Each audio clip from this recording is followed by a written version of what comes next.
Hello, good evening, and welcome to another Wednesday night on the streams of the Gentlemen's Sim Racing Club Montreal and Circuit Gilles Villeneuve for our Radicals SR8s. Should be a very interesting evening. There's always plenty of action in an SR8 field, so we're looking forward to that.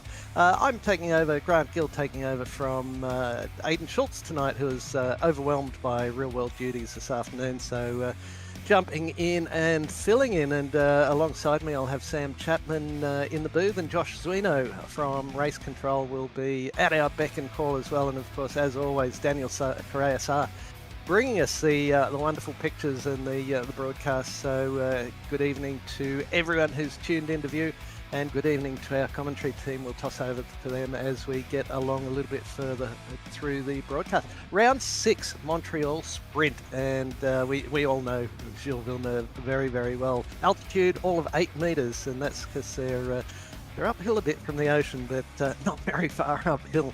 18 degrees track temperature, 19 degree track temperature, 18 degree ambient. The hectopascals, I think we're on Jupiter. That's massive.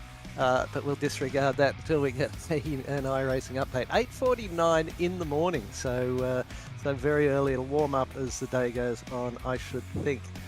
Sam Chapman, welcome in. We've got you as a guest appearance for the Downforce Legends. You'll be, of course, jumping into the GT4 a little bit later on. So if you want to make your exit later in the piece of this race, or as we get to interviews, you're more than welcome. We'll get to you in just a moment. If you could just refresh that in some way. There we go. Stuart Ellis on pole, and he's been very quick. The other bloke who's been very quick is Braden Sagassa, right alongside, half a second back though.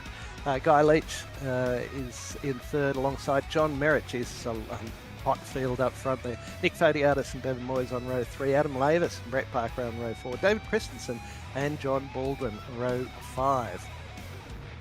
Over the page we have Paul Wood and Parry Anastakis. Good to see Parry in the server again. Kevin Henderson and Maddo on row 7. Philip Howe and Philip Butler, the Phillips, rounding out the field on row 8 in 15 and 16. So, Chapo, what are you expecting? You haven't done a lot of the SR8s from what I can tell, but this should be quite a handful, I should think. A lot of really hard stopping and back on the gas, and these things love to spin around at the drop of a hat. Yeah, no, I jumped into them last week, and this week decided I was probably better off jumping into the combox for a second. Yeah, it is a bit like that. Villeneuve will throw up a few things. It's those big curves and the chicanes will not treat these cars well if they go over them are too tough. Very tough suspension and easy to lock up in those deep braking zones. So I think it'll be an interesting night. All the big players up front as well. So yeah, looking forward to it. And yeah, I'll jump out for the second race and make sure I'm prepared for Fuji, not to embarrass myself. Yeah, Fuji's a handful. That'll be a bit of fun as well for you. Josh Suino, we've got you in the booth. Oh, here we go. Any moment now. About to launch. I think you might be a busy boy soon. Right start. Yes, these things are absolutely prone to, if you put your foot down, they're very prone to just turning immediately left or right on you. So I'm sure we'll get a look at that once the race settles down a bit here. But out in front, Ellis, Sagassa, Leach, Merritt and Fodiatis, top 5, right where they started. All very close between Merritt and Fodiatis. Yeah, Fodiatis has been bumped again. Nick will be furious because he's had nothing but bad luck the last little while. Round we go, starting to work. Oh, car into the wall, cars into the wall. Lots of cars. This surely Josh, you might need to all right, Josh, you might have to look at car. some under yellows behaviour through there. I think maybe that was massive. So I think we won't be hearing from Josh for a while, Grant. No, I don't think so. I think, yeah, we're under yellow lights, and I think there might be a few yellow cards given out at the same time. That was massive. Gives us a little bit of time to unpick that. And good evening to you, Daniel Saar. This will keep you busy as well. So this was the initial one off the line. It looks like, yeah, look. Oh, yeah, just spun it sideways. And David's done the right thing and just sat there and not tried to jerk across the field and involve a whole bunch more. But let's see if we can see what happens. I think on the outside after the chicane here, going into the wall, someone spun all on their own. And Nick Fodiatis there has hit that curb. As we said, like these things don't like curves. A lot of ground force underneath, as we've seen with the F1 cars now, with their just very stiff suspension. Difficult over there. Oh, there's a wiggle there, and that's put 2 of them into the wall. John Merritt's gone around as well. Sagassa's gone. Guy Leach has gone. And then everyone else has gone as well. It's like when a kid would throw up in the classroom and everyone else would sympathy throw up. This is just everyone's sympathy crashed, I think. Here we go, Bevan Moyes. Let's have a look at his view. Oh, what do you do? Oh, he's got tagged from behind. He's done exactly the right thing and slowed down as he approached the danger zone. And someone not slowing down has gone right into the back of him. Will this be Wayne Dither? He can't see a thing. No, it's Wayne's just got caught up in that. Perhaps could have slowed just a touch more. Gosh. Oh, that car's cactus. Yep. Oh dear me. We've had a crash under yellows as well. Oh, that will not be viewed kindly by race director. I reckon this is under Oh yeah, yellows so here. he's Bang. tapped. So that's under yellow. Yeah. Yep. Yeah, that will be looked upon very poorly from the car behind there. Yeah, okay. It's all happening tonight. Sure is. And this is exactly why I didn't go out on the circuit. I mean, these things, they're so good in, those, sweeping corners, medium, high-speed corners, because they've got that downforce. But in slow corners, you have to be so careful on the throttle, so careful around curves. In those heavy braking zones, the braking is quite a stroke, being a downforce car, right? Bleeding off that braking as you go into the zone without locking it up. Quite tricky. And we often see, accidents in these cars anyway, because they are so quick and there aren't any aids. So putting them on Villeneuve, I think it was someone wanted some action for the broadcast, I reckon. Kevin Henderson's got to drive through for that contact with Bevan Moyes. That's first cab off the rank. I'm sure Josh has got about 2 Fools Cap pages filled up We've got about already. 6 guys going through the pits at the moment. So there's any guys at the back that just let off the throttle and put on the brakes throughout that, they're going to be up about 15 spots at the moment. Yeah, so John Merritt's, I thought I saw him go off, but that might have been another one of his teammates. Not sure. Is Phil King in their team? Not sure. Anyway, we've got Stuart Ellis out in front of Adam Lavis, who managed to pick his way through all of that. Another drive through Ariana Starkus, contact under yellow with Kevin Henderson. So that'll be interesting to see. Kevin often does race controlling for us, and whether Kevin hit Bevan first and then Parry got caught into that. But something the club's really trying to crack down on is that caution under yellow. And of course, I can't remember ever seeing the yellow flags pop up while I'm racing, because there's so much else going on, and maybe it's a VR thing, but surely when there's smoke all over the place that there's going to be a yellow flag. Yeah, usually it's there's a level of self-explanatory when you can't see through the smoke cloud ahead. But some people, I guess, see the mist and go, oh well, I'm gonna be Kimmy and power through it. But yeah, we're trying to crack down on it. It's a very good way to ruin a bunch of people's races, really. Do a bit of a cold trickle, huh? Peter Matson also got a drive through there. Wow, that's a big first lap for poor old Josh. Indeed. Yeah, I thought he might be busy this evening. As you say, it's these cars are so fast, they're so twitchy as well. Very little give in them. By the time you think they're going to let go, they've already let go and you're in the wall. So it looks like lights are out. Looks like we're heading for a go this time. But yeah, the hard stops and the hard accelerations out are just conspiring against these cars right from the get-go. If we could have a look at the weather information whilst we've got a moment there, Daniel, and warmed up a little bit, but not very much. It's only 10:15 in the morning and it's 22 degrees on track. Wayne Visser will get a 15-second penalty for contact under yellow with Peter Matson. There goes his 11 spots gained from the first lap, unfortunately for him. So we'll see how the field pans out from here. It looks like the safety car is going for another lap. So they'll keep warming their tyres. At least their tyres will hopefully be a bit warmer by the time we get going again. It'll be about more than half race distance. Yeah, we're nearly there now. By that point, which is a difficult, it's why we try and avoid throwing these yellow flags, especially in sprint races. But in this case, it was very clear we needed a calm down point. Josh needed a bit of time to work everything out, given I think he's flying solo tonight too.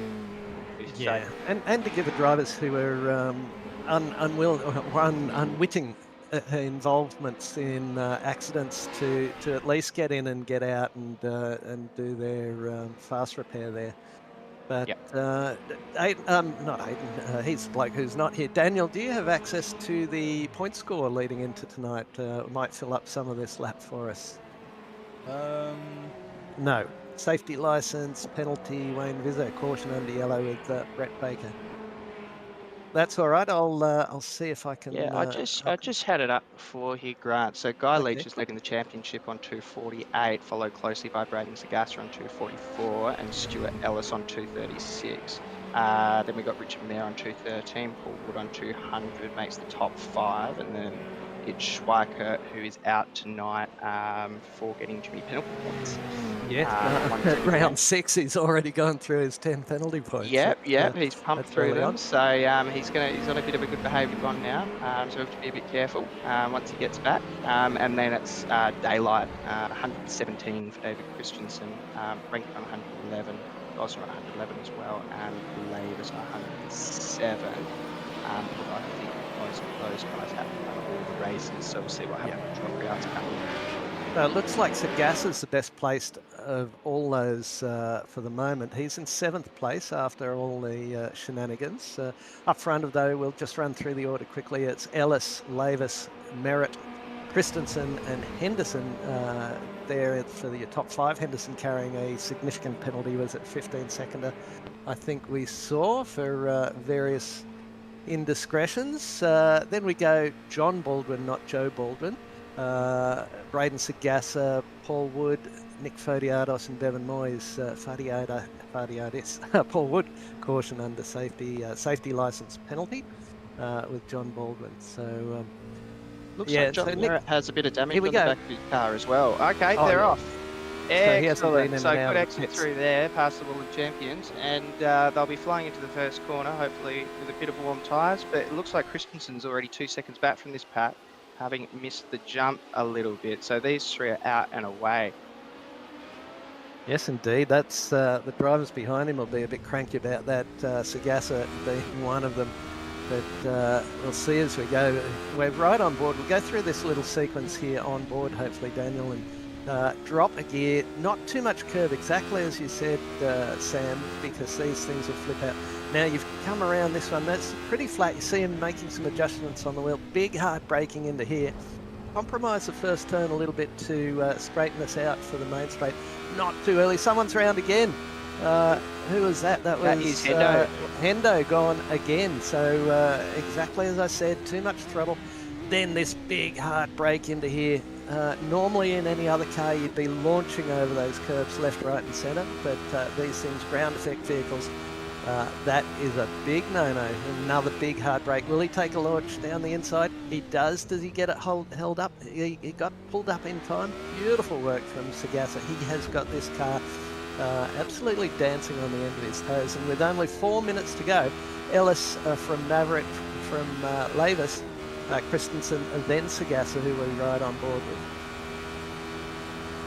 Absolutely. So I'm just having a look through the penalty points. He's Josh handed out 3 drive-throughs so far, 2 safety points penalties at 15 seconds. So easy job so far, but they're back going. Sagassa looking punchy here. He is he's really quick in these, and he's about to not take it there, but he will go wide here and follow through pretty closely through this next section. There are a lot of overtaking opportunities here close enough because of these heavy braking zones. But look how close these 2 are as well. Fodiatis trying to make up for lost time earlier. I mean, he's actually only 2 spots down despite that accident. So that goes to show how much carnage ended up happening and how much the grid ended up shuffling back around. Biggest mover is still Wayne Vizzer despite dropping those spots down up 7, followed by Christensen 4th up 5. So shuffled around, but we'll see how much those guys side by side through there.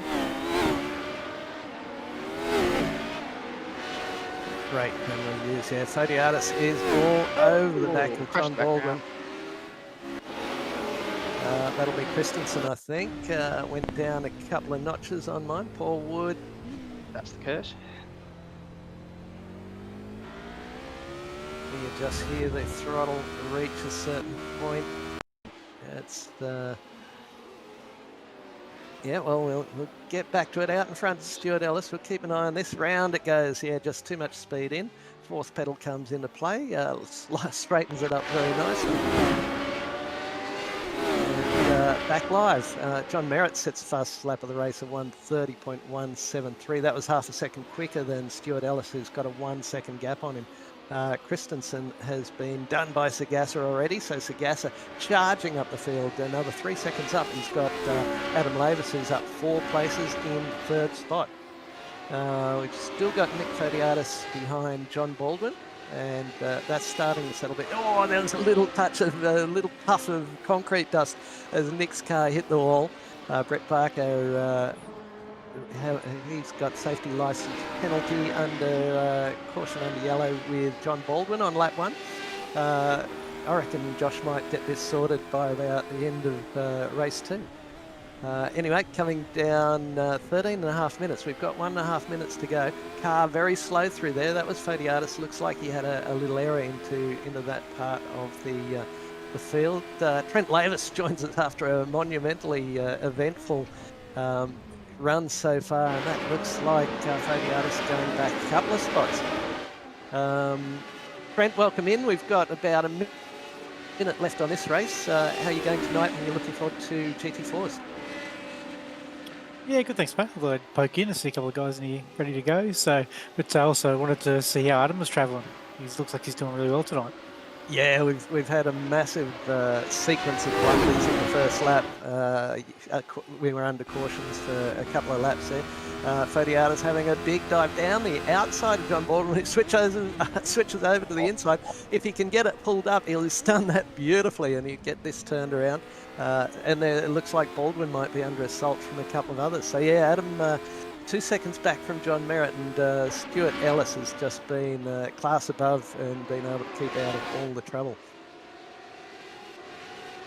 Yeah, and this will be the final lap as well. So I would say, touch wood without the mocker on him, it's Sagassa's still a couple of seconds back. Adam might hold on to this podium spot here. It's great effort. It's once again goes to show by, be careful throughout these incidents.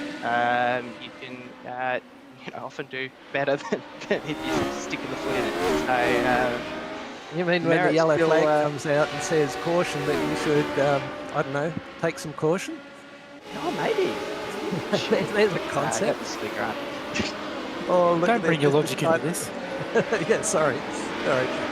This is tight as you like between this mob. Stuart Ellis has got this run and won, although John Merritt's just nearly half a second back, and Adam Lavis 2 and a bit. Braden Sagassa's made up a half second in that last lap. Here we go. Nick Fodiatis looking good for a P5. So that's across the line. That was Ellis and Merritt. Then it's Lavis. Sagassa into 4th spot after mayhem earlier on. 5th, Nick Fodiatis, John Baldwin.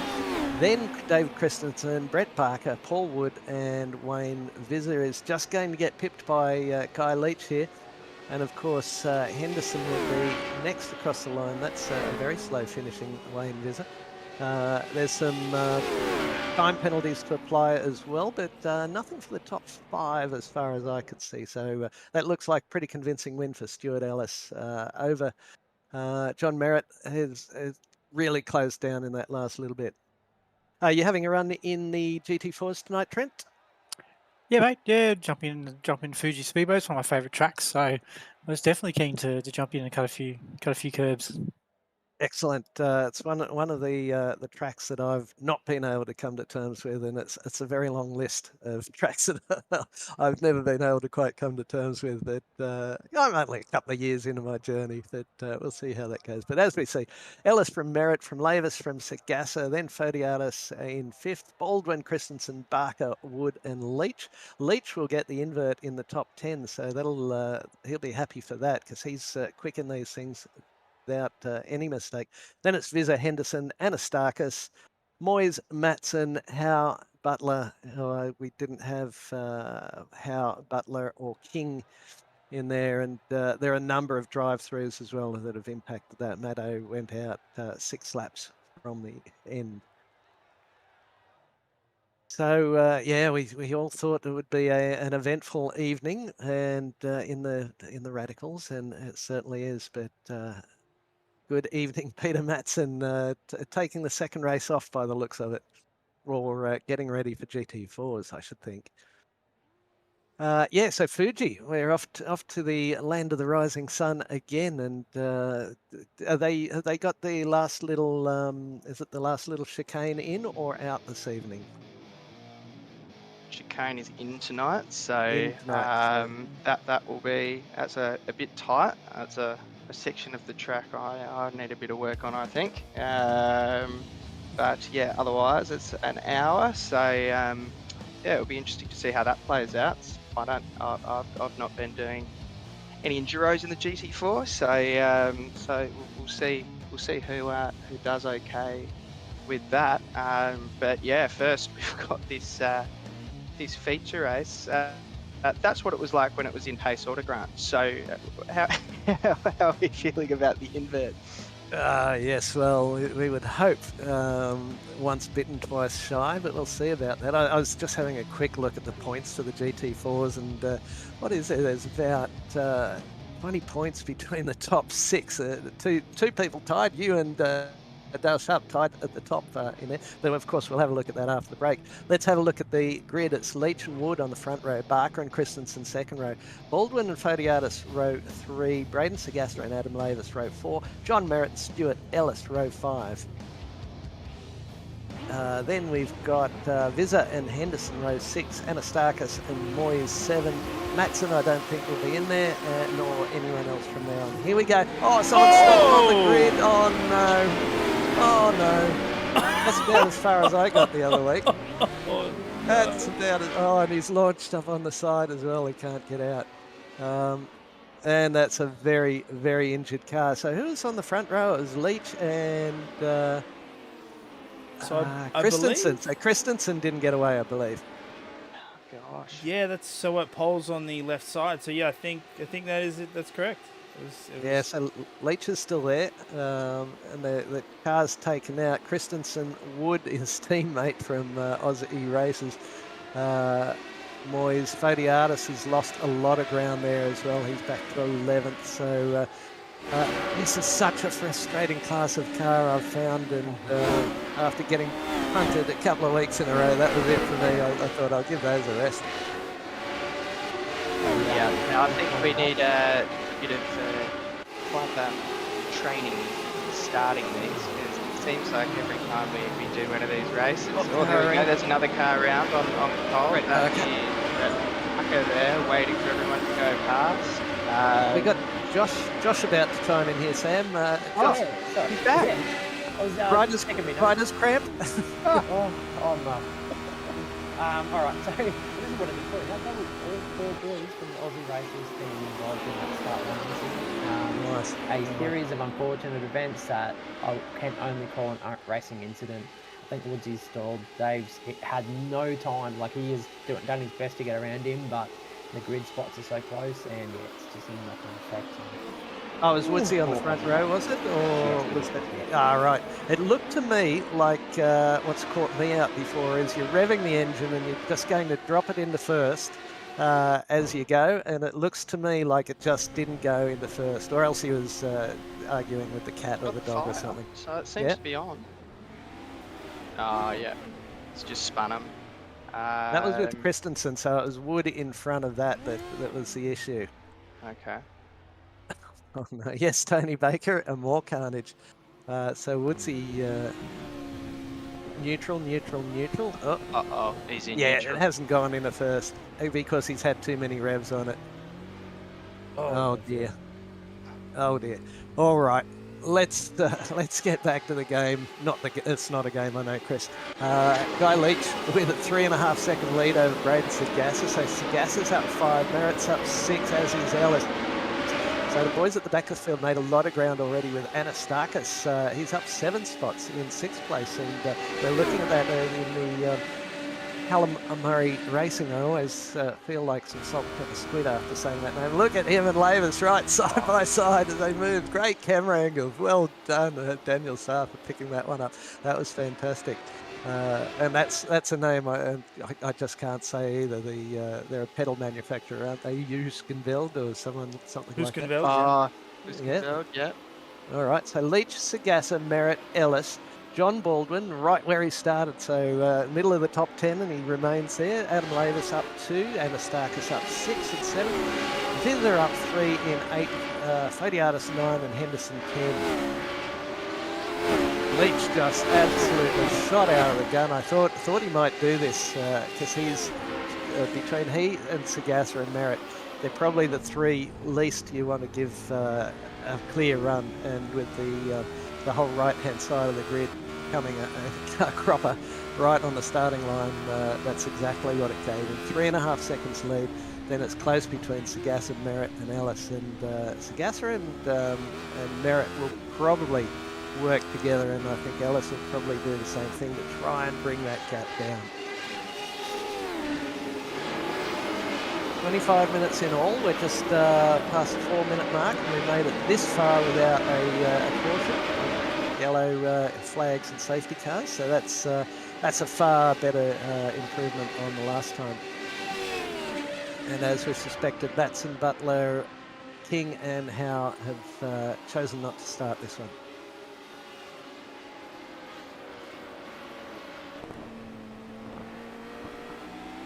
No further action on the start line procedure. That was just, what was that movie? A series of unfortunate events. Stuart Ellis just sets the fastest lap of the race in 4th place. Bevan Moy is in the Sharp EIT vehicle. And they've often been a great supporter of the club with the sponsorship of the Road to Indies and other classes. So good to see Bevan doing a good job in there. He is an absolute whiz in the Formula 3s. There's a bit of a lock up there, and someone runs a he's hit him on the wide. back. Oh, And that is Brett Barker. Had an incident there. I think there was something going on just in front of him that probably distracted him. So Nick Fodiatis, he's getting a bit keen on those curbs there. All right, riding along with Brett Barker. Lock up there, 2 cars side by side. Oh, he was just a little bit quick. I don't think he got a tap from behind. He may well have, I think he did. Yeah, I did, think he he did did. on He the did. back right panel there. I don't know who it was. So he Probably an managed interesting to one for check Josh because Yeah. it was alongside going into that entry. right there. There you go. Yeah. He's actually closed the door, not realising the car behind. Racing room with Parry Anastakis for Bevan Moyes. He's got a 10-second penalty. And looked like Parry coming into the pits. So John Merritt now sets the fastest lap of the race in 1:30.173, and that's a good couple of tenths quicker than Guy Leach out front, and half a second faster than Braden Sagassa. So now John Merritt is right on the tailpipe of Braden Sagassa. I think he's been there for a little bit actually, and Stuart Ellis as well, and a big gap back to John Baldwin with Adam Lavis battling with Baldwin. And that's what we're looking at right here. Yeah, great battles across the field. They do create amazing racing when they're not crashing into each other. Another thing I wanted to note, Grant, any pit stop tonight is unplanned. Okay. I found that last week, thinking it was a 25-minute race. Oh yeah, there'll be a fuel stop. Turns out no, it's a sprint race.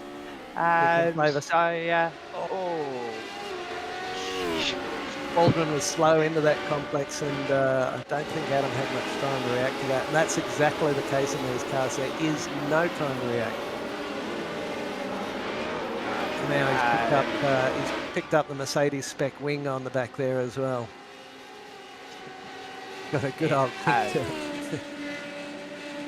So those 4 at the front, well, I mean, particularly Guy Leach has built out quite a gap, but they're all running at almost identical pace in the sort of low to mid 30s. So we'll see if any of them are able to make a move at any point. Ellis very close to Merritt behind and just doing the fastest lap as they cross the line there, and then 6 seconds to Lavis leading out Baldwin.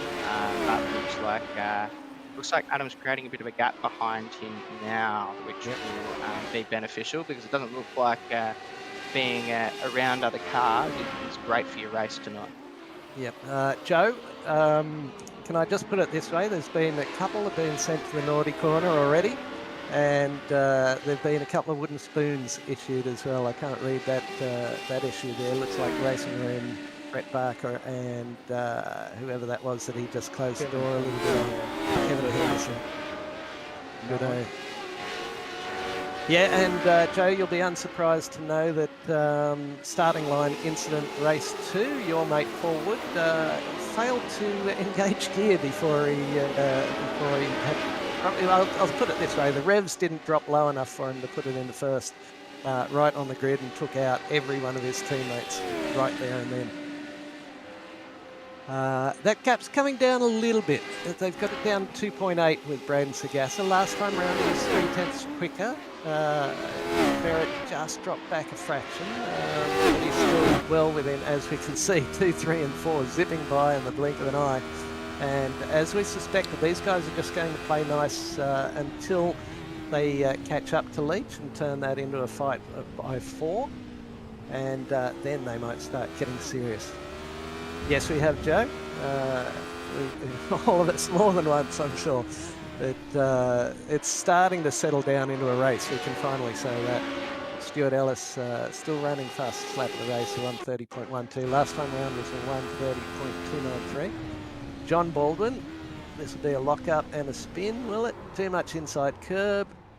He's hung on to it just about. And that will drop him back a bit. But yeah, second, third and fourth, really close amongst these guys. Gaps back out 3 seconds. So now John Merritt said, Braden, if you're not going to go any faster, let me have a shot.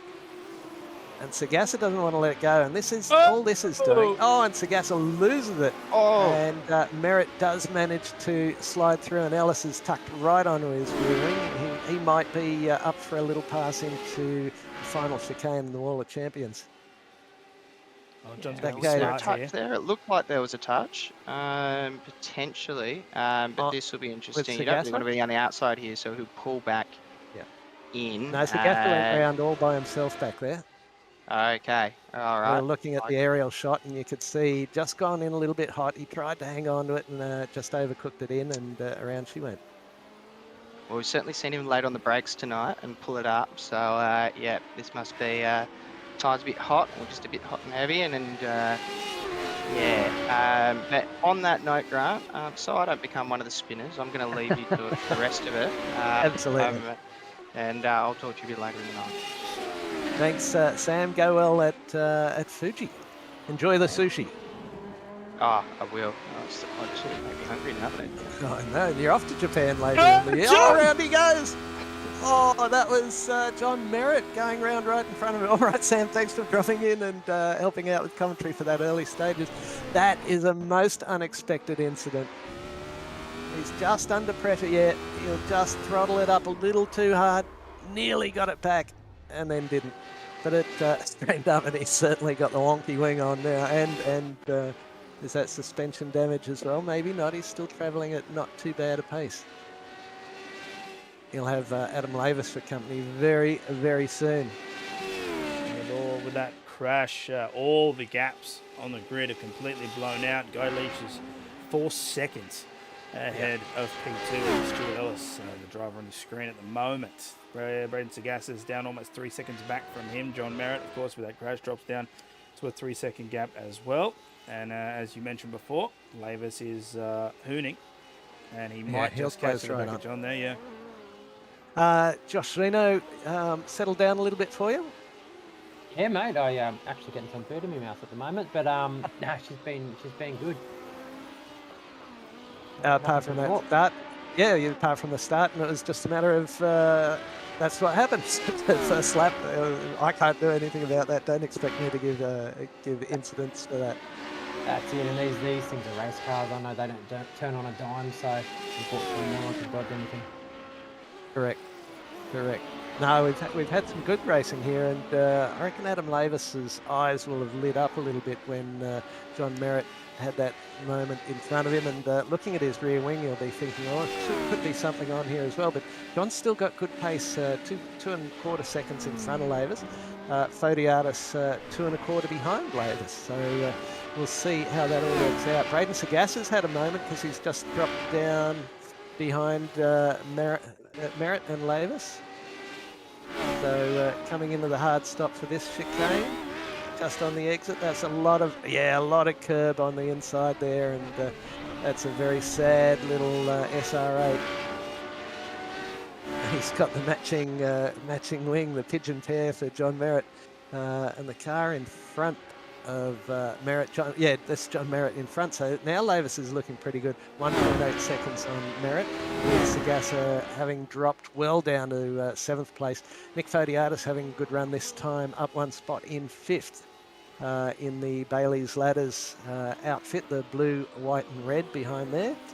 It could be French, it could be Dutch, I think. They've got blue, white and red in the flag. It could be any number of countries with blue, white and red, but it is, of course, the Bailey's Ladders vehicle. That is a very dented up vehicle right there. Still went faster than Adam Lavis in the last lap, though. By 0.16. Well, you can look at it one way. Most of the high-speed underload corners are left-handers, so he's got more on the left-hand side. That's what I keep saying. They get damaged and then they just get better downforce. If only the iRacing algorithms were that sophisticated. Somehow I think there's just there's an if and an or clause in there, and if damage, add 0.1% to overall lap time at speed. Speaking on that, this is one of these motorsport factoids that I have stored away in my head. I can't remember the specific track, but a couple of years ago, or it might have been more than that, in NASCAR, there was a controversy where some teams were running race tape, 100-mile-an-hour tape, on the spoilers of the back of their NASCARs on certain tracks, and nobody really thought anything of it until NASCAR did some investigations and realized that at certain speeds on these tracks, by adding tape to the top of the tiny spoiler on the boot of the car, it would generate extra downforce. Ah, really? I thought, and probably at another speed it would stall it out and release the downforce. Possibly. I don't know about that one, but yeah. These guys are genii. It's a bit like the foldable front wings on the F1 that faster you go, they just lay down a little bit while still passing all the weight and stress tests. Yeah, so another... Unless you Charles it. Yeah. Yes. In which case the Red Bulls take it off for you. But no, another thing on that too is I don't think it's this way anymore, but during, I believe in the 2010 era of Formula One, Red Bull figured out that when you create the front wing, if you lay the carbon a particular direction, then under load, it'll generate better downforce in that direction. And so they would create front wings specifically for tracks laid in a particular direction, knowing if there were more right turns than left or left to right. The science of those composites is like, if you think aerodynamics is wizardry, the science of how those... there it goes around. A bit of curb, and Adam Lavis says thank you very much. The only reason we were not talking about the race is it was settled into a very calm field. But the science and the wizardry of those carbon fiber composites, and depending on, there's so many different warps and weaves of the cloths that do exactly as you say, and then the more resin you put in, or the less resin, will make it respond in a different way again with heat and temperature and forces. But this is now a spicy little battle. John Merritt will be a little bit cross about that self-imposed error there. Self-induced, and that bit of draft will help him immensely. Nick Fodiatis just sitting 2.2 seconds back in 5th place. Biggest mover of the night so far is Stuart Ellis, who set the fastest lap of the race last time round with 1:30.118. That was 4 tenths quicker Then Guy Leach out in front. That gap, however, is 3.2 seconds. So it's come down from the 4 that it was when the boys were bickering. But there's a lot of work to be done. Having said that, there's still 7 minutes to go. So we'll keep an eye on Ellis as and see if he continues to set those fastest laps and eat into Leach's territory. Although Leach may well just be cruising, and he'll see that and may very well respond. And there's just a 10th that time round. Yeah, so that little bit of draft will be helping John Merritt because his straight line speed will be reduced. And you've got to watch the change. Yeah, you've got to watch the change down on these because the compression braking will bring you undone as well. Very fine game. Or Adam Lavis a little bit wide on the first apex. 11 seconds from these guys up to Stuart Ellis, so they're gone up in front.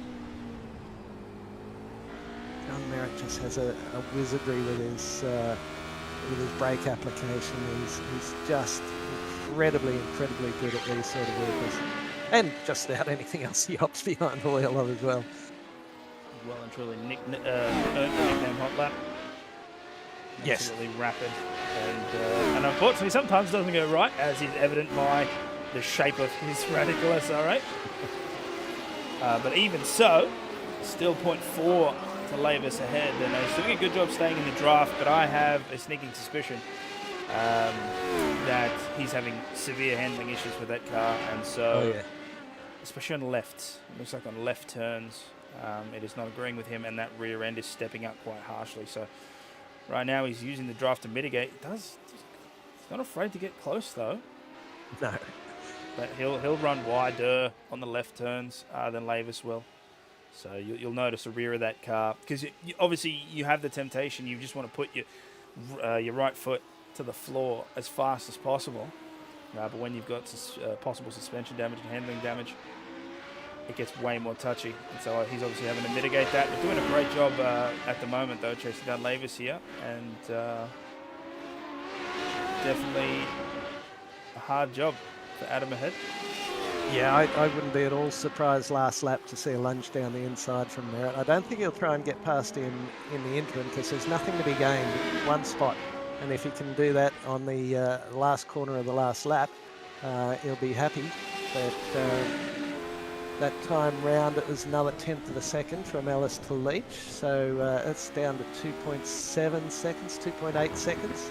Oh, that's as close as you like. Was there another little touch there? I thought I saw a bit of bodywork. There was. The net code adjusted it, but yeah, he got so close to that, and that's it. Like left turns, he's having a right. Oh, but Lavis goes a bit sideways. See, there you go, the snap. Yeah. Oh, look at him. Yeah. Oh, he's caught it. That is incredible. Yeah, Lavis was, he went to the middle of the track to defend there and just put him slightly offline and out of sequence. That's something I've got to work on. I practice and practice and practice on the racing line and always forget. Oh, my word, Stuart Ellis, a 1:29.955, 4/10 and Guy Leach that time round. That is an outrageous lap. And Lavis didn't make the corner. Ah. Lavis did not make the corner. He came into the Wall of Champions chicane. And here we go. Right there. He's like, oh, no, that's not happening. Oh, that'll be a massive slowdown as well. Yeah. Very sensible. Not to take the sausage curb back onto the track. Otherwise, his car would look a lot like John Merritt's. Yes, indeed. But a massive time loss there for Adam Lavis. So he's now down 1.5. John Merritt back up into P3. Nick Sodiotis closing in on Maverick as well. Yeah, so he'll be in for a fight there. Based on the pace that we've been seeing, though, I don't think Lavis will be able to make up that gap. Without the draft, the only reason that John was able to keep up there was that draft. Well, if John keeps taking corners like that, maybe he'll catch up. You can only do that for so long, and then the tyres won't be there for you when you need them the most. Yeah. And like that. Deep there and round it's gone. Oh no! Oh, that's a. Josh, I think more work for you, Josh. It's a poor rejoin. It's a poor rejoin there. There it is. It is. I was really interested to see what sort of lap time John was going to do out in clear air. It looks like Fodiatis's wing is just tilted up a bit on the outside, but he was making a bit of a habit of just nicking it on the wall on the exits of a few of those turns.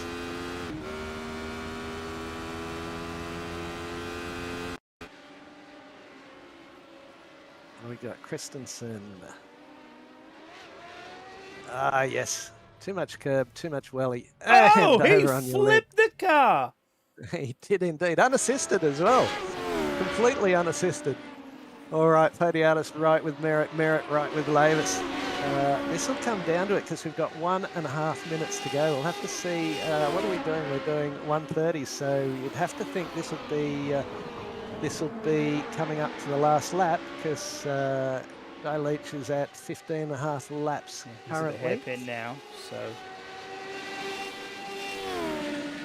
Yeah, so you'd have to think white flag will fly as Leach goes past. Ellis has got it down to 2.2 seconds, and he was 1/10 slower that time around. That's what Nick's been doing, just tapping the outside there, not holding brakes with Adam Lavis. Yep, we were not completely surprised by that.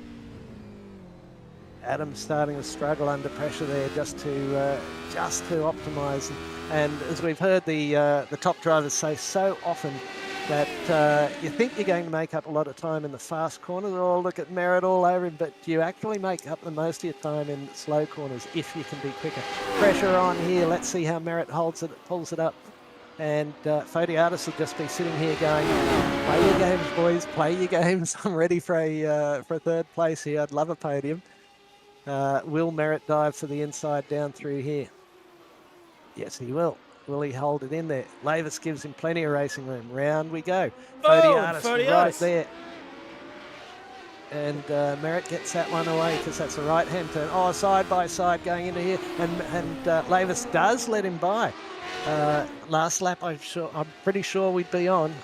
Just about guarantee it. So it'll be interesting. Lavis didn't look like he got a slowdown, but he certainly led him through their discretion being the better part of valor. And maybe he's hoping for the draft Merritt to have another.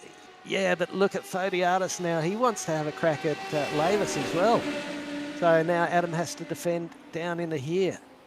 Just takes your concentration away, and this car requires 1 billion%. I know that's stupid. It requires 100% of your concentration to get by. Now Lavis putting all the pressure on Merritt. Can Merritt get this turned round? And furthermore, can he get it off the corner straight? It wiggles, it complains, it squirms, but he does it. That's Guy Leach across the line, and Stuart Ellis just 2.5 seconds back. Then this is third, fourth, and fifth, and Stuart Ellis, biggest mover. What's Lavis got for him? Nothing at that point. Don't hit the curb. Don't hit the curb. Don't hit the curb. You know what happens when you keep saying that to yourself? You hit the bloody curb. But looks like Merritt will have done a wonderful job of that. Oh, congratulations to John Merritt for getting out of that. Although, did he pick up a penalty, or was it a safety point license penalty? For, he did get a 10-second penalty for not holding him. That's why Lavis hasn't fought that one. I would just about guarantee you he knows there's a penalty, so there's absolutely no point fighting that one. Who have we got here? John Baldwin and it's Paul Wood behind him, but he's lapped. All right. All right. Copy that. Copy that. Yeah, so that second race certainly proved to be a whole lot better than the first, and actually gave us a race, because the first one I think would sit quite comfortably in the schmozzle basket. It's just mayhem from start to finish. But let's have a look. Bearing in mind John Merritt has a 10-second penalty, which will take him to 32 seconds. So Guy Leach from Stuart Ellis. Adam Lavis will pick up third. Fodiatis will pick up fourth, and then Merritt will drop into fifth. Wayne Visser then, he'll be happy with that, with a sixth place. John Baldwin 7, Bevan Moyes 8, Brett Barker 9, and Paul Wood 1 lap down in 10th. Then his Aussie Racers teammate in 11th.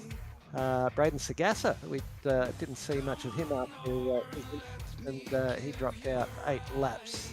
David Christensen dropped out 5 laps early.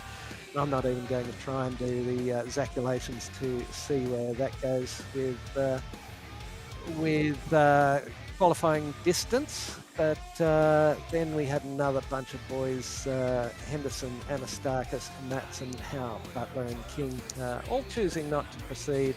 Anastakis 12 laps early, and the other boys did not start. So as always, Downforce Legends creates lots of interest, but sometimes the racing leaves a little bit to be desired. But Guy Leach, just clean pair of heels right from the start. He has done a massive favour there. 1, 2, 3. Let's get all the Aussie races out of there.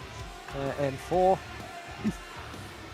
The Bailey's Ladders vehicles not doing such a good job at the start, but the bloke will be pretty happy with how that all went. Good evening, Guy Leach. First race, nothing great, but second race, clean pair of heels and you're untroubled. Enjoy your evening? Not the first part, but the second part I did, yes. That's radical racing, isn't it? Very appropriately named these vehicles. They're anything but serene. They are radical. So, yeah, had you put in much practice for tonight, or was it a arrive and drive? No, just the practice beforehand. So I enjoy driving these. I don't know why I seem to gel with them. So as long as you can survive the first 1 or 2 laps on cold tyres, it's normally pretty good. Yeah, and keep out as much trouble as you possibly can. But that did, by way of a very eventful opening race, give you 10th spot and then pole for the second. And were you keeping an eye on Stuart Ellis? He was closing you down a little bit in the back half of that race, but did you have a little bit in reserve and just managed it? Yeah, well, you sort of tend to relax a bit, and then you see him creeping up, and you go, "Oh, I better concentrate again." So I just tried not make any mistakes. That was good. It was good indeed. Well done. And are you racing any other rounds with us, or not rounds, but any other classes with us during the week, or do you just pop in for the Wednesday night sessions?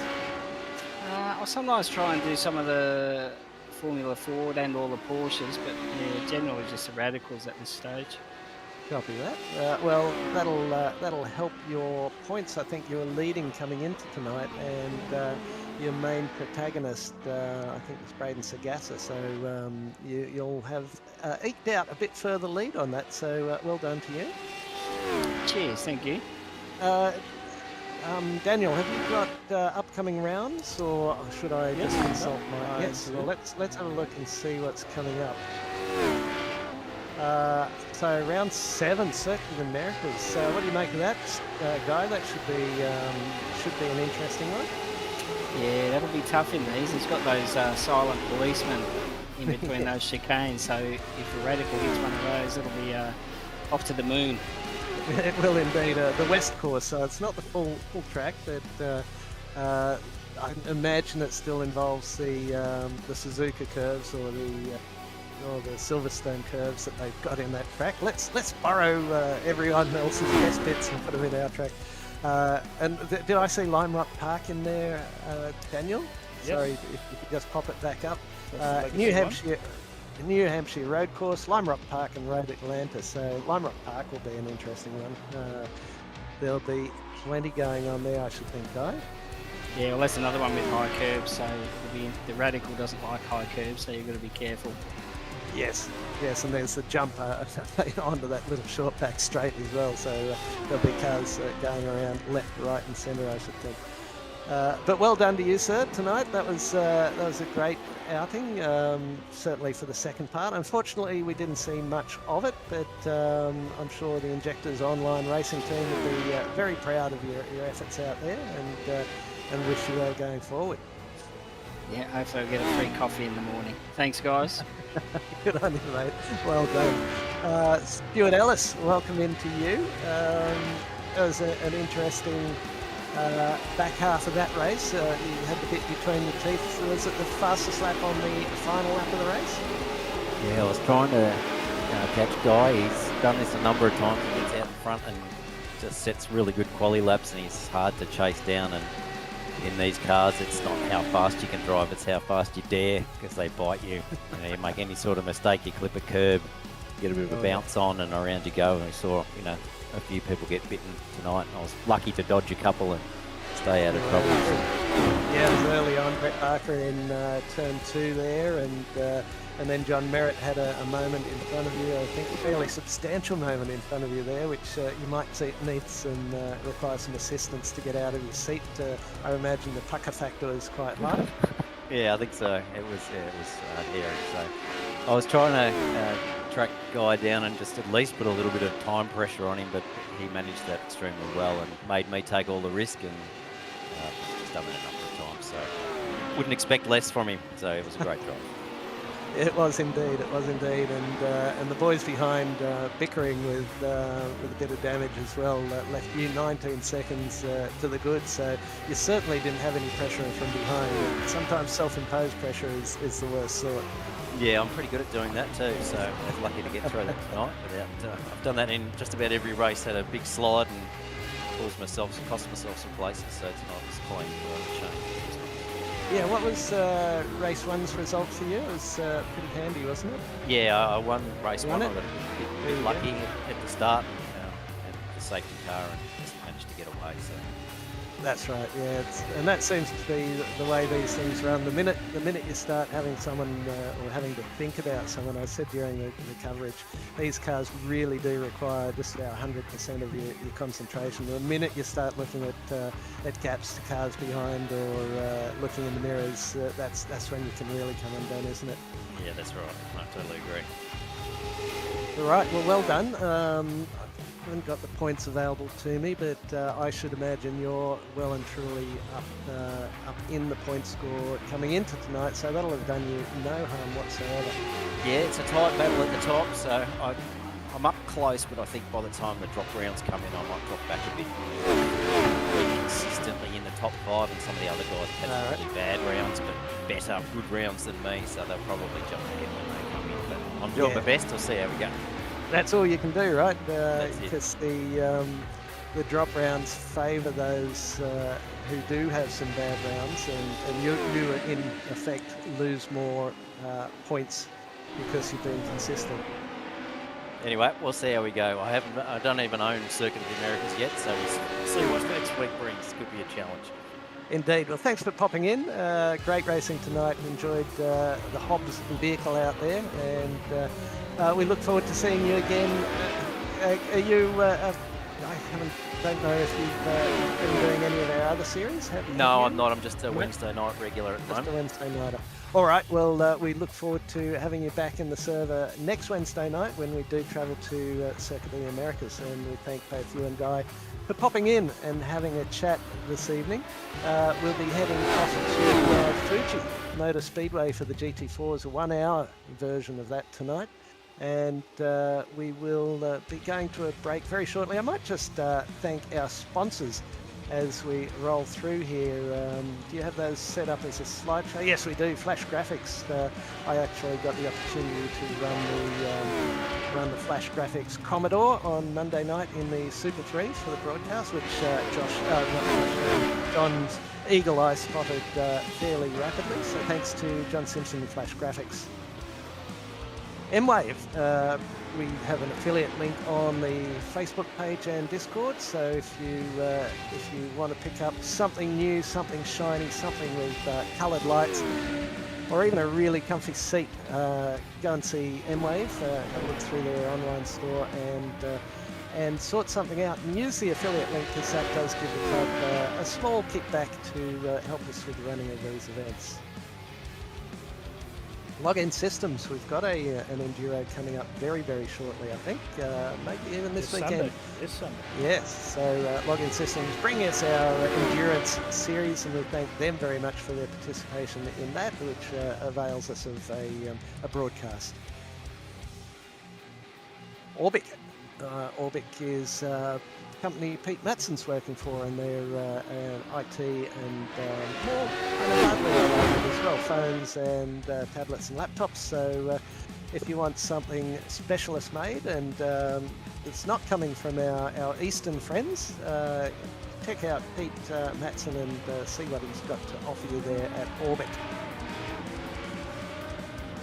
Then, of course, Waste Options have been on board for a couple of seasons, bringing us the GT3s on the Monday night and bringing us that broadcast, now ably assisted by one of our following sponsors. But Waste Options, thank you so much for the ongoing support of the GT3 series. It is greatly appreciated. Loebsy Racing, that is, of course, Trent Lavis, and bringing his expertise and a little bit of money to the club to bring us the up-and-comers on a Tuesday night. So big thanks to Loebsy Racing, who's been a great support of that up-and-comers series for a number of seasons now. Player One Sim Gear, they're bringing us the Legacy V8s on a Monday night, and my word, hasn't that been a success with the club with I think 30 odd cars. Oh, look at that going on there. Stuart Ellis was indeed very fortunate to get through there. That was Sagata going on with John Merritt having a moment on the outside. That was extraordinary. That Neil Waters there at Player One Sim Gear, they've got the top of anything you could possibly want in sim gear, both flight simulators and racing. So if you want some specialist advice there, contact Neil at Player One Sim Gear. And our new sponsor, Pure Tasmanian Sprayton Cider, non-alcoholic as required by iRacing. So they have a number of non-alcoholic ciders, but they also have grown-up beverages as well. So check them out on the Sprayton Cider website, and we thank them for their new support of a Thursday night. Very much appreciated, and helping us get the broadcasts of the Formula Vs and the Porsches on a Thursday night. So thanks to all our sponsors. I think that's the last one. Oh, John. Yes, indeed it is. So we thank all of our sponsors for the ongoing support of the club. Helps us with race control, helps us with broadcasts, and helps us with prizes, etc. at the end of the season. So thanks again. I think we'll take a short break. When are we back, Daniels? 9 o'clock is start of GT4s, is it? Or is I it believe so.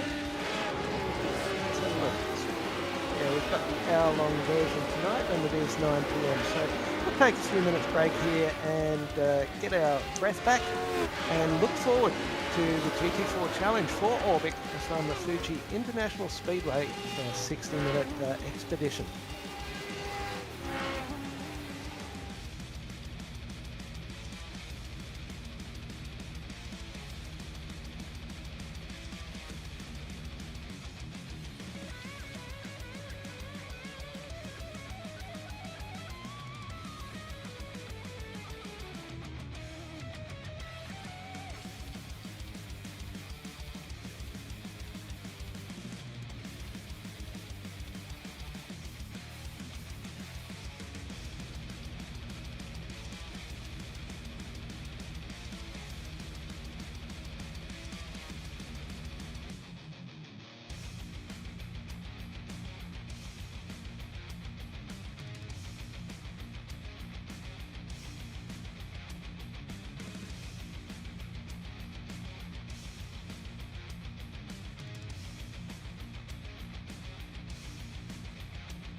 Welcome back. Here we go. Just heading north, about 8 hours flight to Fuji Motor Speedway, just in the foothills of the incredible Fuji-san, as they like to call it, Mount Fuji, in the Oyama area of the Shizuoka prefecture in Japan. And that big long straight is probably the defining feature of this racetrack. Along with a lot of really sweeping corners and a couple of really tight little buggers that'll bring you undone before you know it. So looking forward to a fantastic night of racing. 60 minutes from the beautiful area of Japan, just west and to the south a little bit of Tokyo. Let's have a look. 4.48 kilometres, and as you can see, that big long straight is the defining feature of this motor raceway. 23 degrees on track, 19 degrees ambient. Again, we're at about 8:40 in the morning. Looks like sun's travelling a little quicker than it would in the normal world. So looking forward to this immensely. Partly cloudy. Round 6. And I'll just let you know a little bit of the points coming into this. We've got Trent Lavis and Dale Sharp tied on 195 points, with Richard King in third place, just 10 points back in 185.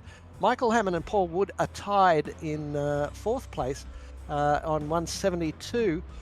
And then Gary Cousins in sixth place on 171. Jake Jackson seventh in 164. Jared Knight in eighth place, 159. Then Adam Lavis, 146. And Sam Muir rounds out our top 10 in 129. Jordan Malcolm making a repeat appearance or a renewed appearance on just 124, but he's just raced 2 rounds with us so far. So to be sitting in 11th place in the McLaren is fantastic work. We've just rounded out qualifying, and Jordan Malcolm has stepped up with a 1:45.589. Trent Lavis had it halfway through the session, and he's been pipped right at the last moment.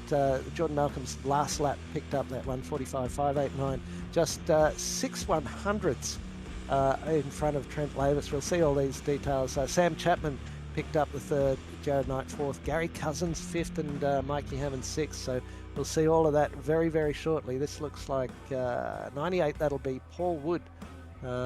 He's either not set a representative lap or hasn't been able to find a good lap, because he is sitting down in 17th place with a, 1.53 seconds off the leader. So Woodsy will probably do what Woodsy does and just make his way through the field as he comes to grips with the vehicle.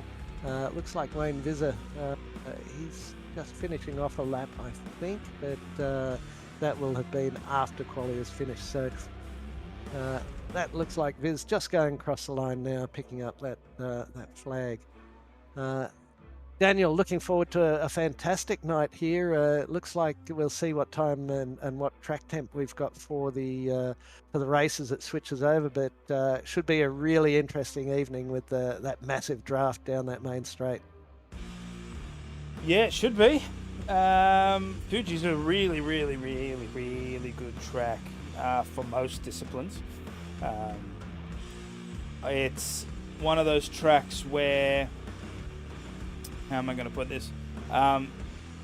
It's frustrating as a driver, because it's one of those tracks where you gain any form of momentum, and then there's a corner, and you're like, and you lose it again, and then you gain some momentum, and then there's a corner, and then the only part of the track where you can gain a ton of momentum that isn't the main straight, you gain all this momentum, your speed, you're like, yes, it feels great, hairpin. Chicane. So it's just one of those things where it's really good to watch as an audience member, but as a driver, it's frustrating. But when you get to the end of the race, you do come away going like, that's a good track. That's pretty cool. Yeah, absolutely. 23-degree track temperature now. Again, we're on Jupiter or Saturn or that other planet that teenage boys like to say a lot. 23 degrees, 23 kilometre an hour wind, 3 o'clock in the afternoon, and sun travelling twice as fast as normal. Jordan Malcolm on pole with Trent Lavis alongside. It is a McLaren and Aston Martin front row. Then Sam Chapman and Jared Knight That'll be Porsche and Mercedes. So we're knocking them all out there. That we've got to go back to 8th place for Russ Green for the first BMW. But Gary Cousins and Mike Hammond on row 3. Then Richard King and Russ Green, row 4. Jake Jackson and Nick Fodiatis, row 5.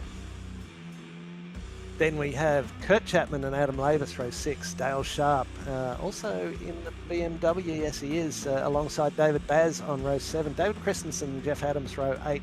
Paul Wood and Wayne Vizza, row 9. And Luke Keamy rounding out the field in another McLaren. There would be another McLaren normally on the field, that'd be, but in Aidan Schultz's absence, I've stepped in and taken a lot of stress off myself and not thought to challenge myself around this racetrack. As I said earlier on, it's one of the many tracks I've never really quite come to terms with. That big, long main straight gives you so much time to think about where you're going to brake, and by the time you get there, you forgot where to do it.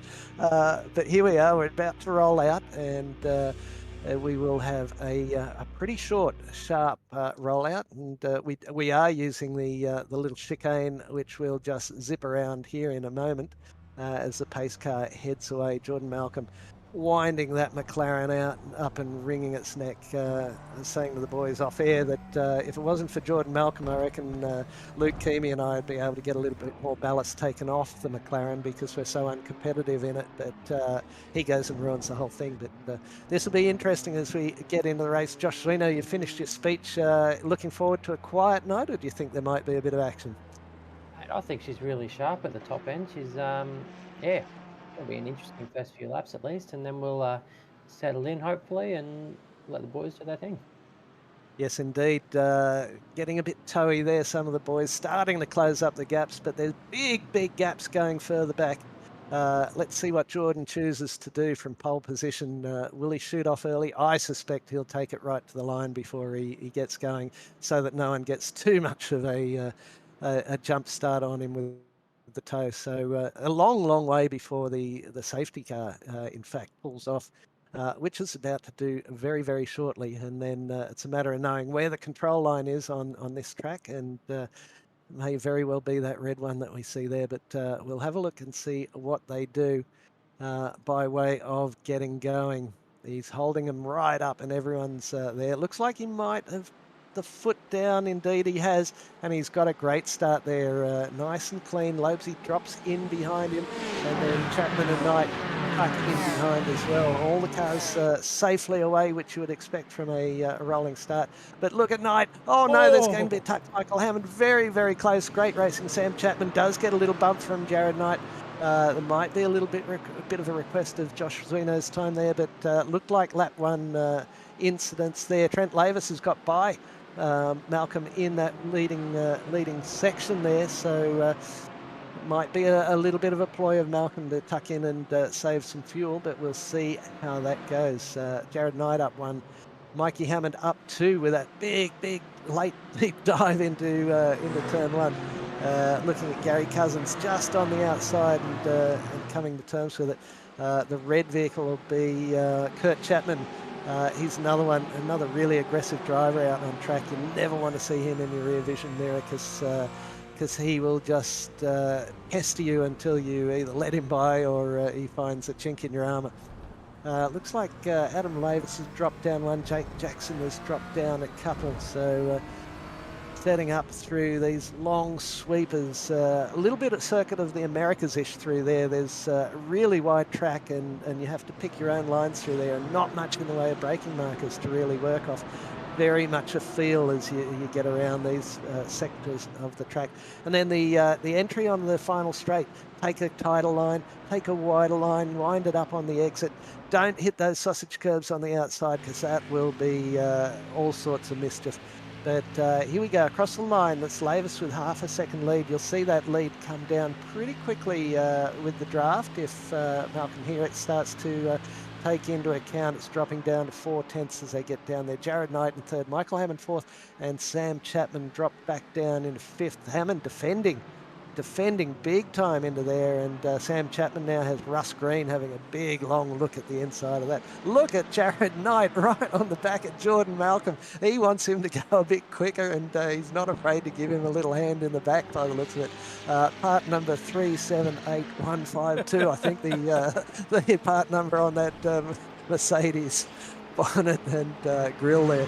My goodness me, that is as close as you'd ever like it. But Chapman's going to have to really work on keeping in touch with, Malcolm will have to keep in touch with Lavis and keep an eye on it, because Lavis is a bit of a demon on cold tyres. He seems to really find the most out of a car, and that often helps him with the shorter qualifyings.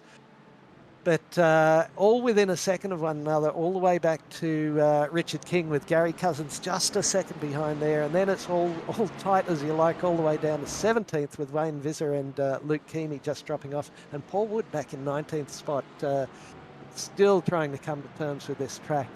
We expect him to improve on that over the 60 minutes, but we'll see how he goes. Lavis got it out to 7/10 of a second, and then half a second back to Knight. Now look at the Porsche come all over the back of Jared Knight. Mikey Hammond winding that up for this big run down the long main straight. So Lavis just that little bit further ahead of Jordan Malcolm, 6/10, and that's just closing down towards the end of the straight. But the Aston Martin's certainly got some legs on that long straight.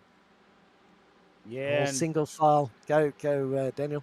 I was just going to say, so with these first opening laps, they've been pretty good. No big collisions or anything. Paul Wood had an off track, but nothing too serious.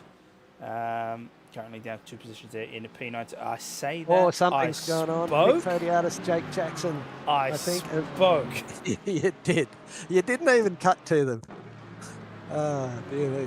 So let's have a look. Fodiatis in the red car, Jackson in the purple 19. Oh, that's just Jackson. Oh, Nick Fodiatis will be ropeable. He's, again, had nothing but bad luck over the course of a couple of weeks now. And he will be, how can I politely put it, spewing right now. He, much like some of the Formula One drivers around... where were they? Where it was very, very hot. New Mexico. No, prior to that. Qatar? Qatar. Yeah. They were physically ill in the cars. I think it was Ocon had a little moment where. Yeah, lap 17. He threw up in his helmet.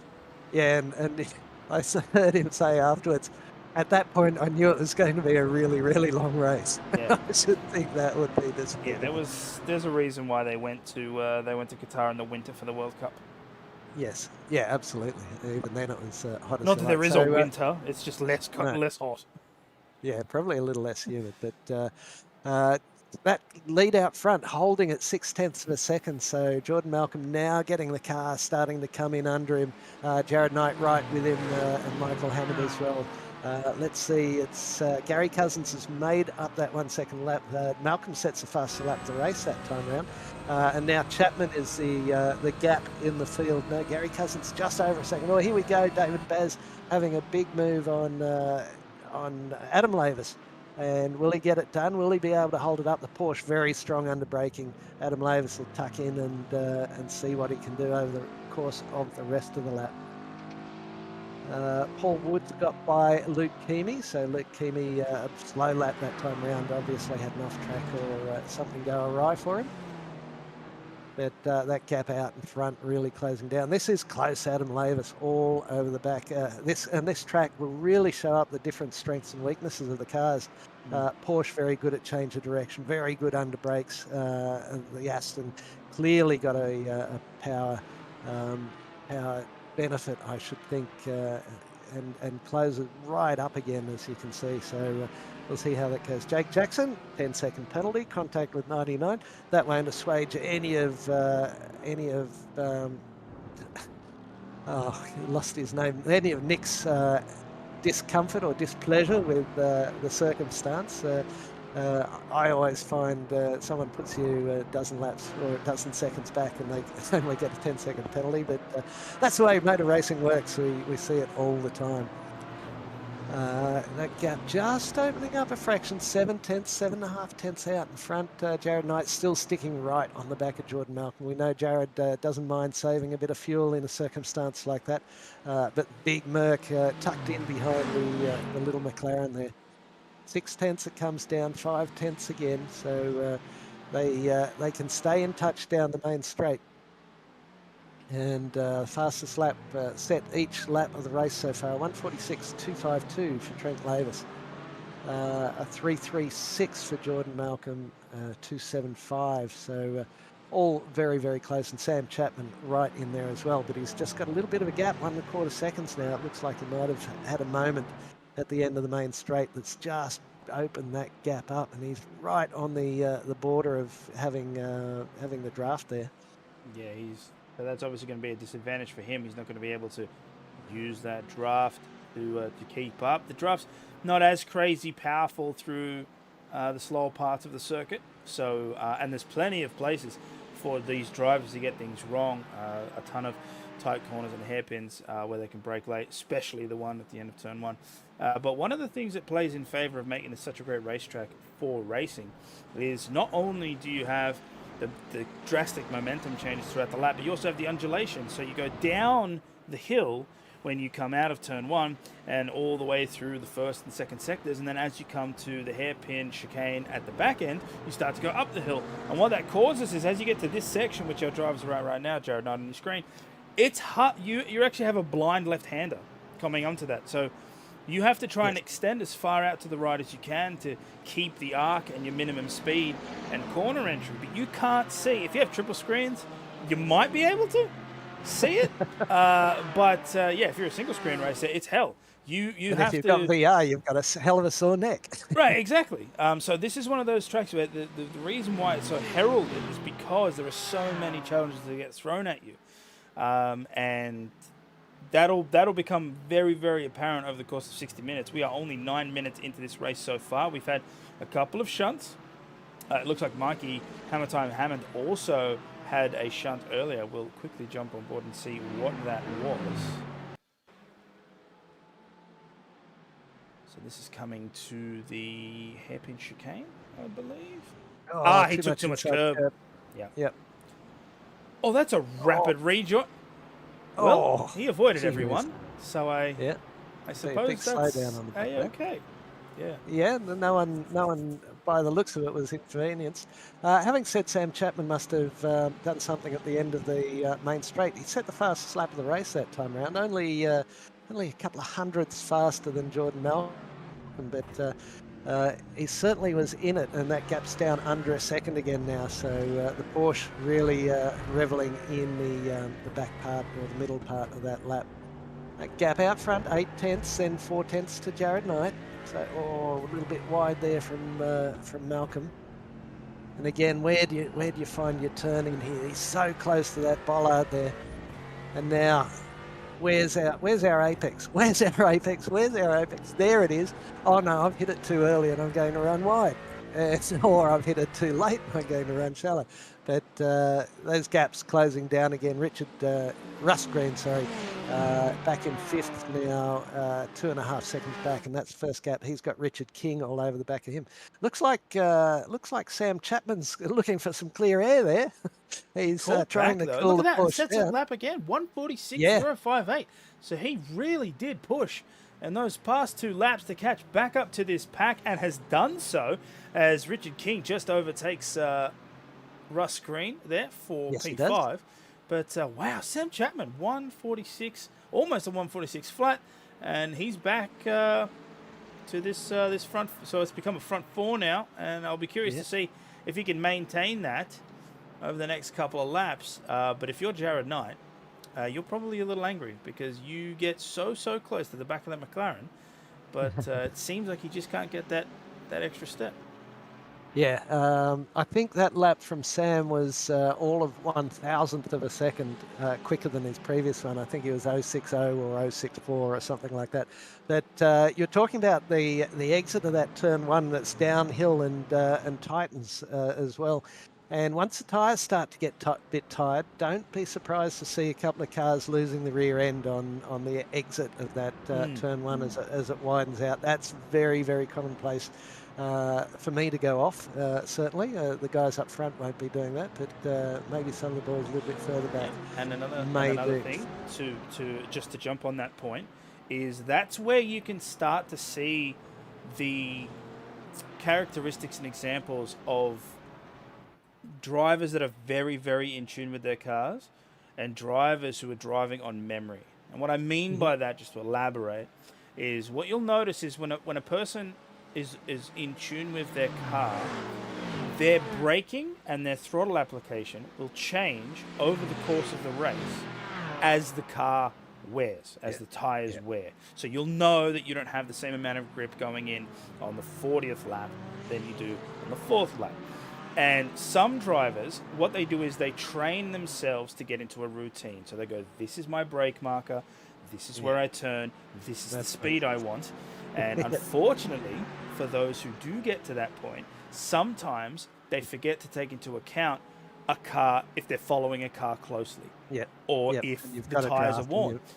Exactly. And so that's where that starts to build out. So you'll see some of the more experienced drivers and those who know or have been bitten by that particular snake. They'll start to adjust and they'll start to brake earlier or coast or do things as those start to come into effect. Indeed. So Sam Chapman just sitting on the edge of that 1 second gap. Again, he always closes up through this section a little. But the gap's opened up behind him with Richard King and Russ Green having a battle royale behind them. But as a result of that, they've dropped back 3.7 seconds. And Gary Cousins will be eyeing off quite happily the gap of him closing back to those two boys as well. So I wouldn't be surprised to see 5th, 6th, 7th all close up to a battle in 3. But you can see Jared Knight, I would have to think he's playing some fuel games there and quite happy to sit in behind as we go down here. Again, 7 tenths is at this point of the racetrack. That'll close down to about 5.5.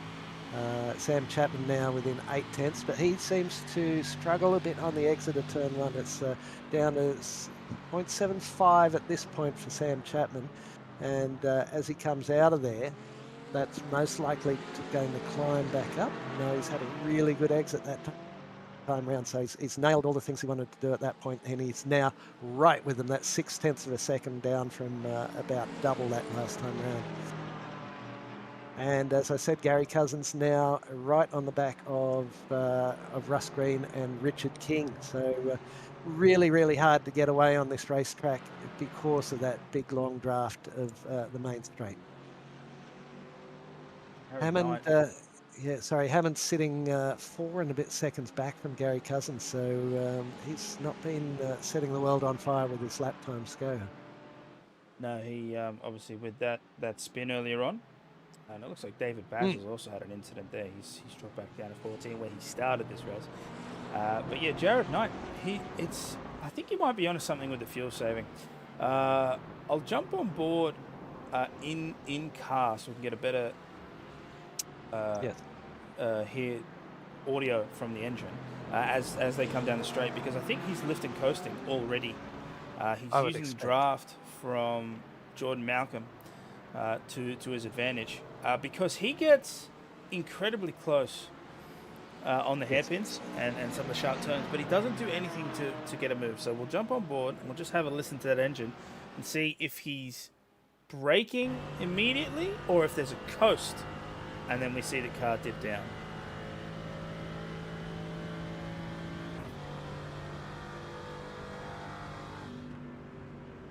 Oh, that's big. Big long coast. That's big long coast. Yeah.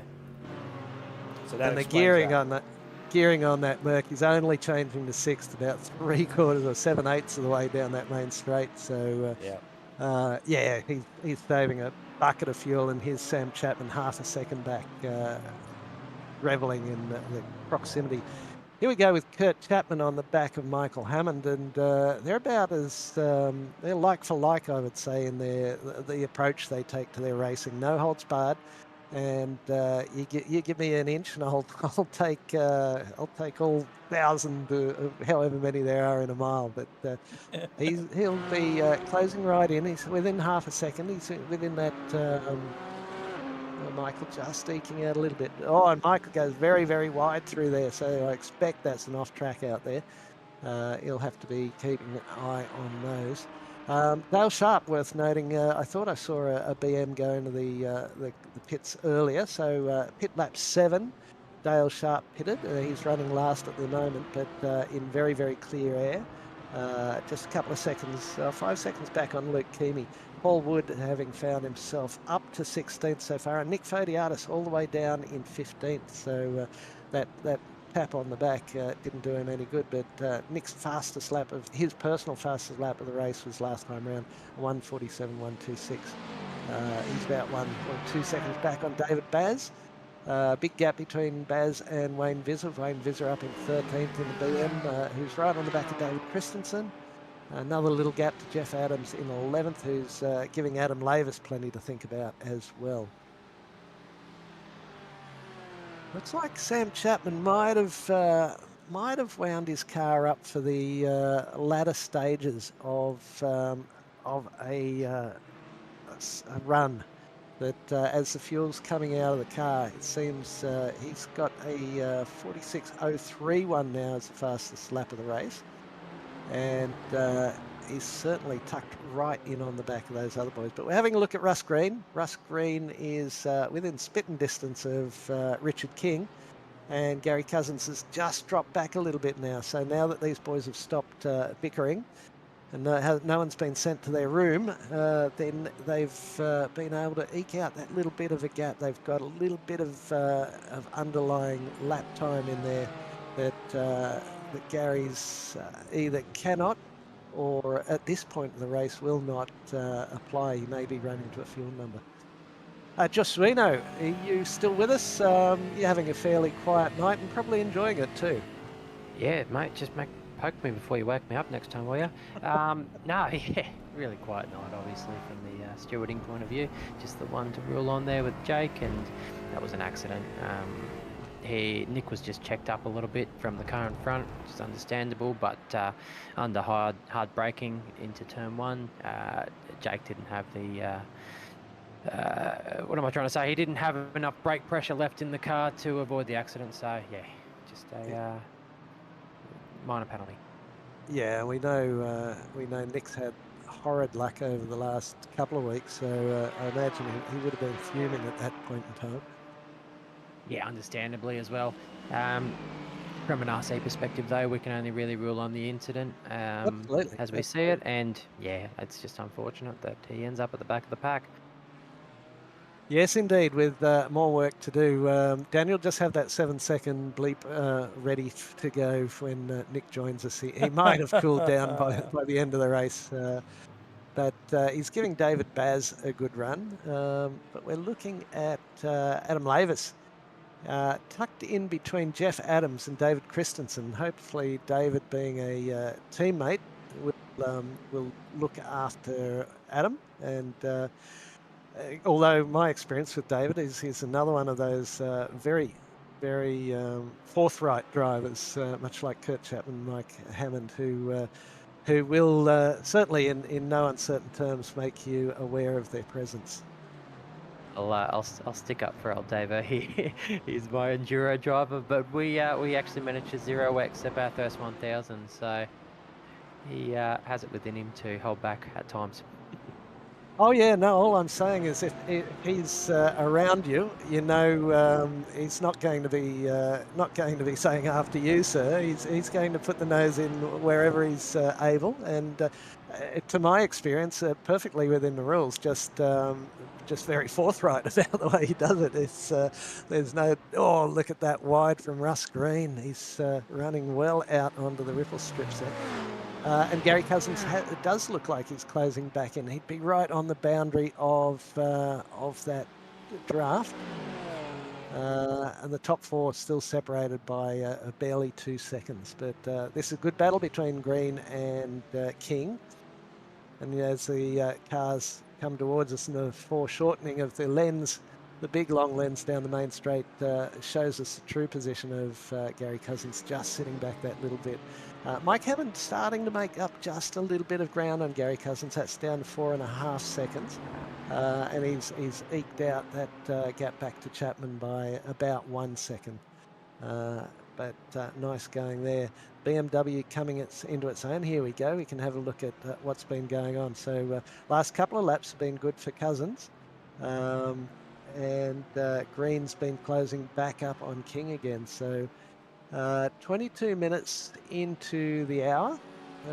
We'll have to see how pit stops work out and how fuel strategy works. And not a hot track, so I still don't imagine anyone would be changing tyres, because tyres aren't covered by the fuel.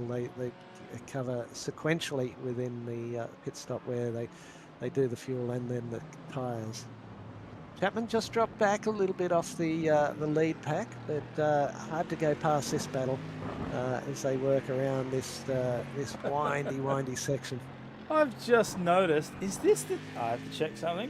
Give me a moment. No, okay. So, obviously on board with the bonnet camera for David Christensen, and I don't know if this is on purpose or not, but I've just noticed that it says stand strong with Bailey, but there is a grammatical error with the word with. We'll have to tell Paul Wood. I think Paul does all their liveries. Do we have the same? Adam Lavis going in for a pit stop, is he? Or yes? Yep. We'll have to check on Adam Lavis's car. Is that what you were checking, whether his was correct or not? Yeah, but his doesn't have that. Right. Let's see. Paul Wood might. Let's have a look. We'll go on. And it is there. Yes. So that is a universal mistake with the livery. Well, I was going to say the E's right next to the I, but no, it's not. It's right next to the W. So it's just... Oh, well picked up.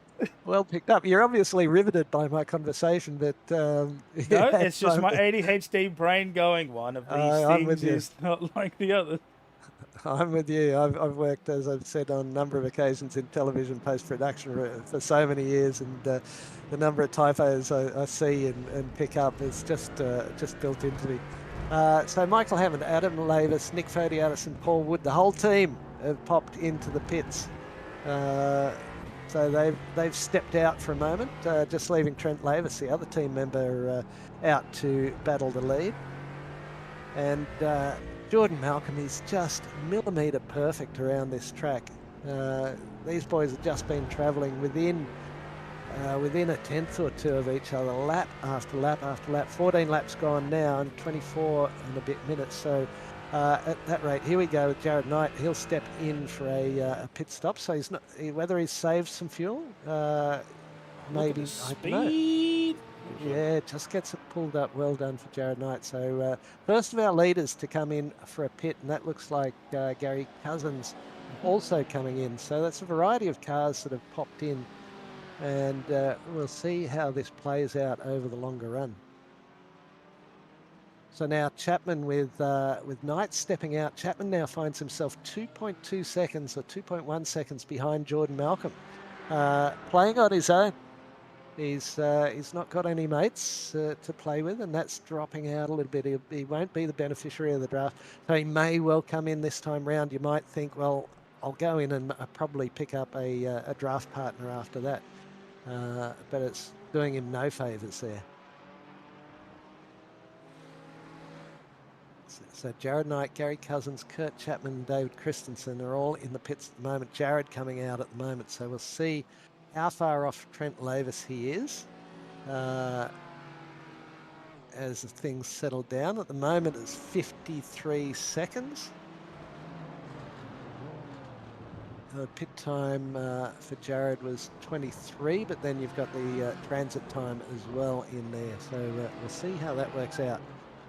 Keep an eye on that gap. Christensen seemed to have a longish stop there, but no longer than the other. Dale Sharp's earlier stop may have been for a fast repair, I wonder. It was only a 13-second stop. Jake Jackson now into the pits. So how long will Lavis and Malcolm go on for? Has Malcolm been able to save some fuel? Russ Green sitting here with Richard King continue to be within this second or so. And that's the closest battle on track. Malcolm's, they're both into the pits. Malcolm's still within that half second of Lavis. And they have gone round for another lap. Sam Chapman now out to 3.2 seconds. So having lost touch, he's hasn't got those brake markers of the lights coming on in front. So King, Green, Adams and Vizza all in the pits from 4, 5, 6 and 7.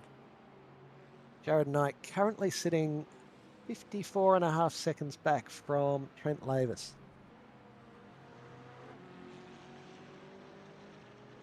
We'll see how that evolves as we go. Yeah, so the majority of drivers have done their pit stops now. You can see them. For those of you watching at home, you can see it just appended in the end of the timing tower. There'll be an L and then the lap at which they came in. Most drivers coming in on lap 15, it seems, around 14, 13. And then, yes, as you mentioned before, Dale Sharp coming in at lap 7. Not too sure why. His previous pit time was 12.9 seconds, so yeah. Yeah, he's reversed the strategy. Rather than doing the last 7 laps with a pit stop 7 laps from the end, Luke Keeney and Jake Jackson attempted redress. So that's well done by Luke. Very much a gentlemanly driver there in the I keep forgetting which team he drives for, but I'll get there a little bit later on. The team have some races of their own, and we haven't seen much of Luke lately, but good to have him back. So Sam Lavis. Stone Cold Racing. Stone Cold Racing, yeah, that one always evades me. Trent Lavis has come in from the lead, and Jordan Malcolm has gone on for another lap. So that's very interesting with Sam Chapman 5 seconds now behind Jordan Malcolm and going out as 5.6. I think Sam might have had a little bit of a dusty move there. That hasn't helped him at all. But Lavis in the pits. And we'll see, we're expecting about a 23-second stop for him, and he's just hit the start of the pit time. Someone's had a crash. I heard that on the audio. Here we are. There it goes. Oh, it's just let go on him. Tyres are starting to get a bit tired and a bit hot. He just changed down, so whether it was a little bit of braking from the engine as well. Trent Lavis now in for 23, 24... 25 seconds. That's a longer stop than just about anyone else. Jeff Adams was the other longest stopper. So he's just out, and Jared Knight is right with him, 1.7 seconds back, 1.5 seconds back as Trent gets up to speed. Looks like we can also rule out any mega fuel saving strategies. Jared obviously was going the hardest on the fuel saving, and he's come in early, so if he doesn't think it can be possible, then it's not happening. Well, Jordan Malcolm's still out there, and it's just coming up to half-hour duration, so he might be looking at this. He might have done a really canny move, because he would have had the rollout of the here he comes into the pits now, so right on 30 minutes. I reckon he's a chance. He's the one who may have done a canny fuel saving move. Very much spoken too quickly. So Sam Chapman in the pits as well, so he hadn't pitted either. 9.5 seconds back from Jordan Malcolm. Trent Lavis, quite a while to go to catch up, and we'll see how he goes. He's just coming around the back end of the track, and he'll go through that final long sweeping hairpin. With Jared Knight just 1.5 seconds back. So Jared, well, there we go. We're back with the leaders. Jared down to 1.3. He'll very much be wanting to suck up every bit of disturbed air from Trent's car that he can. It's out to 1.6 seconds. Trent down the main straight. The other boys, Jordan just 23, 24, 24.97 seconds. So he's on his way out. As right to our left-hand side will be Trent Lavis, and Jordan Malcolm won't be far away either. So nice and easy. Your tyres have cooled down just a little bit. Well, there you go. 0.8 of a second between Malcolm and Lavis. 0.8 between Knight and Malcolm. Oh, there's a big dive from Russ Green down the inside. Finally on Richard King. He's after looking at the back of that yellow and black and silver Merc. Loser out of all of this is Sam Chapman, who's 10.5 seconds back. So he just hasn't been able to hold that pace once he lost the draft. And in fact, Chapman's right on the front of these guys, Green and King. There's Chapman right in front of them. And Cousins and Hammond are all within that that sequence. So a very close battle amongst these four. And that will be for 4th place. That won't please Sam too much at all. Yeah, it's a rough one for him at the moment. It is. I'm not too sure exactly what happened there, but to be back 10 seconds, have done your pit stop and be back 10 seconds from that lead pack is crazy. And not to mention, now, well, it was only 3, but it looks like Mikey Hammond has had something to say about it too. So all of these guys are going to crunch up on him. So Sam was already focused on trying to get back to that front pack, but with a 10-second gap, that was never going to happen. But now he's got to defend from the guys behind, and this will only compound as well, because if they can maintain the lines coming through these corners, they'll all have a jump on him, and it'll be bad. But they actually have to work together for that to happen, and I don't think that's going to happen, because I reckon Cousins is going to try and make an attack here on Richard King. Richard King doesn't seem to have that straight line speed like some of these other cars. I wonder if that's a Mercedes trait. Usually Mercedes is really rapid in a straight line. Might just be a setup. He might have gone for a fraction more wing and an extra click or two of wing to help around the back part of the course, where it's so much more weavy and windy, if either of those are actually words. Jared Knight's just dropped off with an off track. He's 1.5 seconds back from Jordan Malcolm. So he's had a moment. Oh, he's hit the huge. Bottomed out. Oh, my word. Sam Chapman punching the air. And he's going to exit. He's going to leave. Oh, no. No, he's trying to turn safely. Oh, so that's massive. So massive. That is such a massive drop. Yeah, he just bottomed out in that gutter, didn't he? And just let go on him. Brings this battle of 4 or 5 of these boys right up to 3rd place. Sam now with about 11.5 seconds up to Jordan Malcolm. Jordan Malcolm 1 1/3, 1.3 back from Trent Lavis. So Trent may well have seen what Jordan did with that first stint and thought, mate, I'm not giving you a free drag around for the next half hour as well. So if you want to play, you're going to have to play hard. And Trent just set his fastest lap of the race, 1:46.208, which is all of 4/10 lower than 4,000th, slower than Jordan's best lap of the race, but it was 6/10 quicker than Jordan that time round. So Cousins is going to give that position there. He absolutely gave him that. Just backed out. Yeah, team rules, team orders. Fernando is faster than you. Oh, then he goes wide. That'll be an off track. Yeah, isn't that interesting what's happening with Aston Martin? And so he's back through on him. With Aston Martin, and I think Daddy Stroll's finally had enough of paying for his son to play. Yeah, have you ever seen that car is evolving backwards? Yes, devolving. It started the season, and everyone was like, "Oh, okay, where did this come from?" And then everyone else's packages come in, and Aston Martin just went right to the back. Yeah, absolutely, and that wouldn't play well in Fernando's mind, would it? But these two have cost themselves 2 seconds. Gary's now 2.2 seconds back on Richard King. So that little error by Mikey, and they're trying to orchestrate a move through there, hasn't played well for them at all. Jordan Malcolm now 1.7 seconds back on Trent Lavis, is going to make it as hard as possible. Jordan will have to make the decision now. Do I try and close that gap, or do I just run to fuel numbers, knowing that he's going to have probably 35 seconds in the pit stop, and over the next half hour, which will be about 20...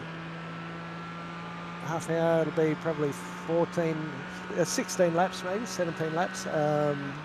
Can I stay in touch by saving fuel independently? So what's he going to do with strategy? So here goes Michael again. And Gary will say, well, all right, do it right this time and pull us back up to those other blokes. And he has done it right this time. Richard King awfully close. He's going to try and look on the inside. Doesn't quite get it done. Oh, but that's very wide from the BMW. And so maybe he'll have a slower speed, having to hug this inside line. I wonder if the Mercedes will hold on. If he can, he will have an inside line for the next corner. But oh, he tests it. And that is respectable racing from these two. That's really good. But it looks like the BMW got caught out. No, I stand corrected. They're still side by side. It's almost like a slot car race. They were separated by so much track space you couldn't see what was going on. Dives down the inside now. It's not a great hairpin to try that. The curb is so vicious. So he comes out second best. Russ Green will stay ahead for now. But this will work for the guys behind. So the guys behind lost all that time swapping places, doing all their shenanigans. But now Richard King and Russ Green fight. And look at that. Mikey Hammett is now within 1 second. So we're back to a pack of four. And Sam Chapman's got a 2-second gap to them. Yep. Very interesting. Jordan Malcolm out to 1.8 seconds now. So he's holding pretty steady. Last time round, Jordan Malcolm was, 26 something, 28 hundredths of a second quicker than Trent Lavis. So the matching speed's pretty much blip for blip. And here we go, Kurt Chapman and Adam Lavis having a battle as well. So the Porsche on Aston. Long time to think. Yeah, you see these little clusters of cars. Yeah, the problem with doing a move down the inside of turn 1 at Fuji is the corner is difficult enough already. Yes. So if you go, well, I've got to dive in, then you're committing to a later break, and then you've got to make sure that car pulls up. The only benefit to you is, if you do it right, you can actually park your car in the center of that track.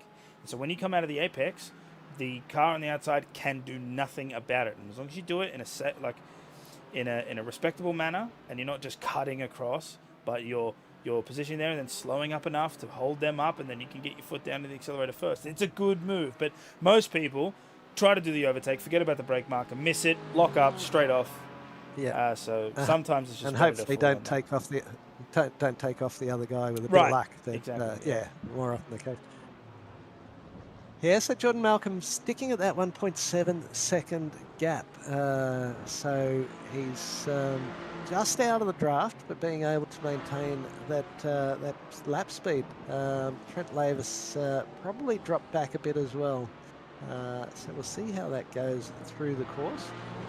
Chapman, as we can see in the Porsche, still harassing the back of that Castrol Bailey Ladders Aston Martin sitting there in front of him. Dale Sharp, you'd have to think, what lap are we up to? We're up to 23, having pitted on 7. That gives us 16 laps. Most drivers were either pitting on 15 or 17. So I'd expect we'll see. Oh, having said that, Dale Sharp is now in the pits, as is Wayne Visser. So and Nick Fodiatis. So that just proves to me that what I was thinking was correct. Yeah, so this pack of 4 that we've been watching, Russ Green now sitting at 2.6 seconds back. Looking at Sam Chapman, he's running just about the same times as the guys up front. The pity of that for him is that he's 12 seconds back.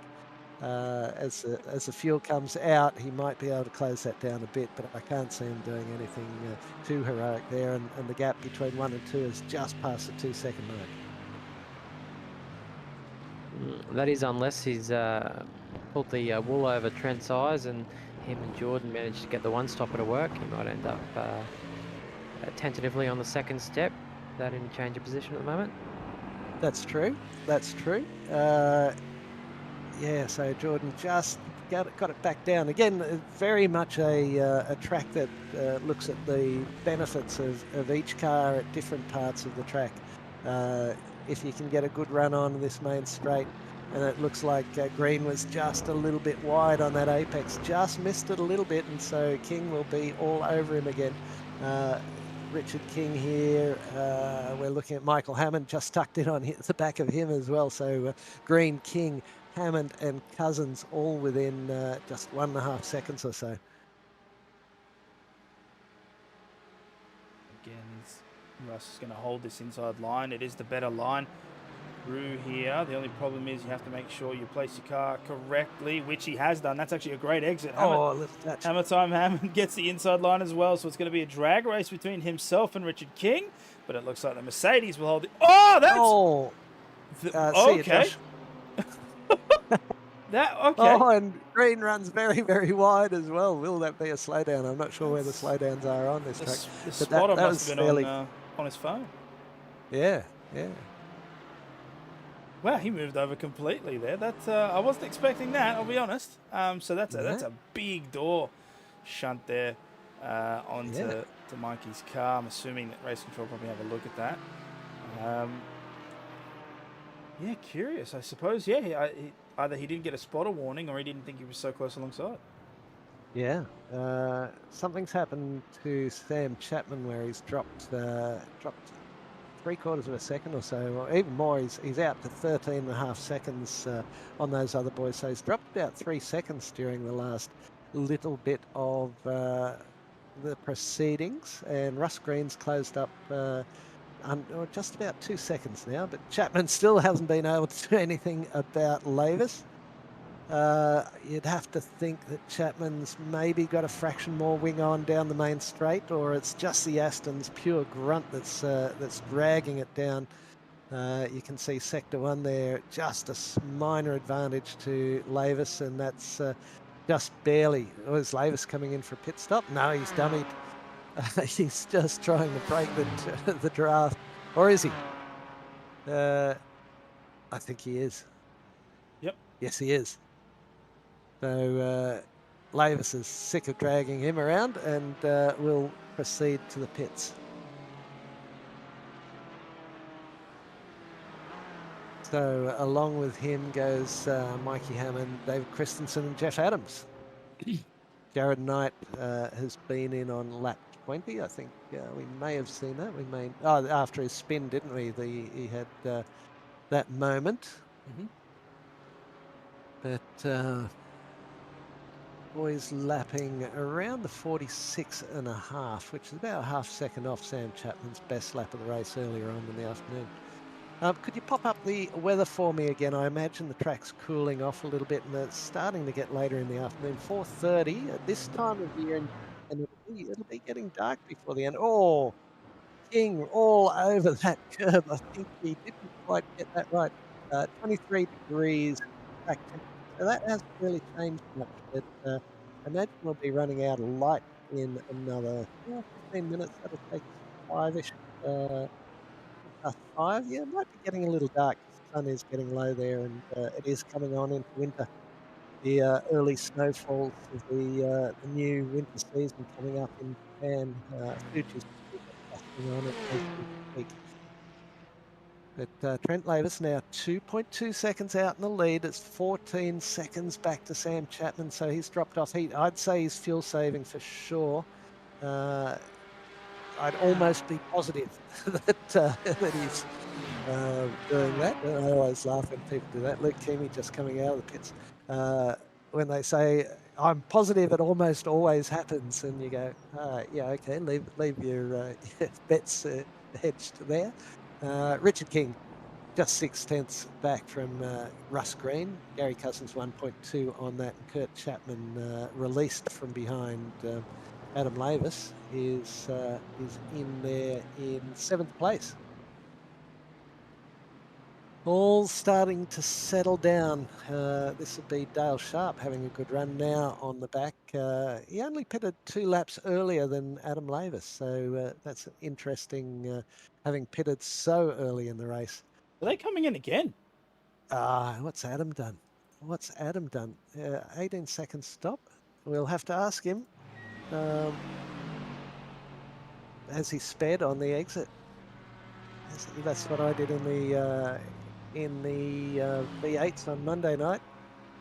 Thought I didn't have my pit limiter on and clicked it and realised I did have the pit limiter on, but I no longer had the pit limiter on. By the time I clicked it back again, I had a 40-second stop and go. Let's watch the time click up on this, and we'll see Adam really frustrated with himself. He's Just been look sitting at there. that look on his face. That's only 16 seconds. No idea. No idea what's happened there. But he's just been lapped by the lead cars. Mm-hmm. Yeah, I wonder if maybe he underfilled and then realised when he came out. There's still a long stop, or yeah, we'll have to ask because his pit stop, I think, was the previous pit stop. We don't have access to that information any longer. But it was 12.7 something seconds. The initial one. Yeah. Yeah, everyone else is about that same time. So something very odd's going on there. And we have no clue. But Malcolm holding that gap just under the 2-second mark. 14 and a half back to Sam Chapman in third. Russ Green 2 and a bit back from there. And Richard King will be sick of the back of that car, of Russ Green's car. And they go round once again. We're looking at the moment at Jeff Adams, another member of that Ramrod racing team, having a look at David Christensen. Kurt Chapman's just been in and out of the pits on lap 26, so 12 minutes to go. Looks like one of our contenders may be out, if I'm not mistaken. Mikey Hammertime Hammond had a 53.5-second pit stop. Speeding on the way in, I suspect. And Adam Lavis has unusually had 2 pit stops within a couple of laps. So we don't quite know what's gone on in there. It doesn't look like it was a drive-through. Certainly wasn't, because he stopped again, and it wasn't a 40-seconder. So really unsure what's happened there at all. Yeah, and looking at the lengths of everyone else's stops, it looks like he probably took on enough fuel, so I don't think he short-fueled. We'll have to ask. No. Yeah, indeed. So Dale Sharp and Kurt Chapman, the BMW, starting to come into its own. And Dale Sharp's been driving really well this season, in fact. I've noticed quite an uptick in his positions on the racetrack. So doing a good job, whether that's just good hard work and the application to the task, or whether he might have some new kit that's giving him a little bit of extra confidence. It's hard to say, because Sharpie's not one of the boys who will normally pop into the booths, but he's in a 3-way battle now with Jeff Adams closing in on the back of Christensen, and then Christensen closing in on Sharp, and Sharp closing in on Chapman. So fairly close battle amongst those guys. Nick Fodiatis not having a good night tonight. I would think he just hasn't been able to come to terms with the track, or maybe the setup. The boys, Paul Wood also having similar troubles.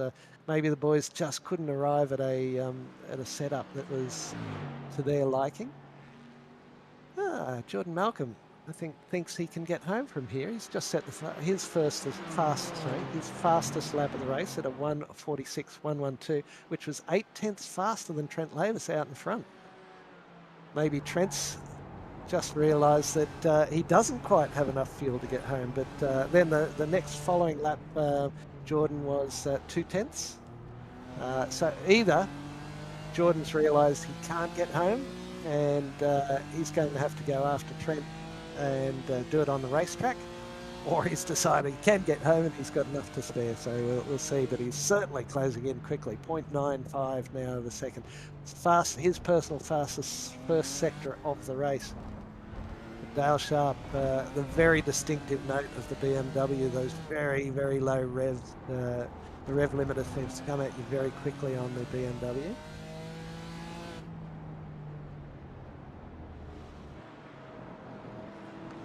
And Christensen and Adams there tucked in amongst this quartet.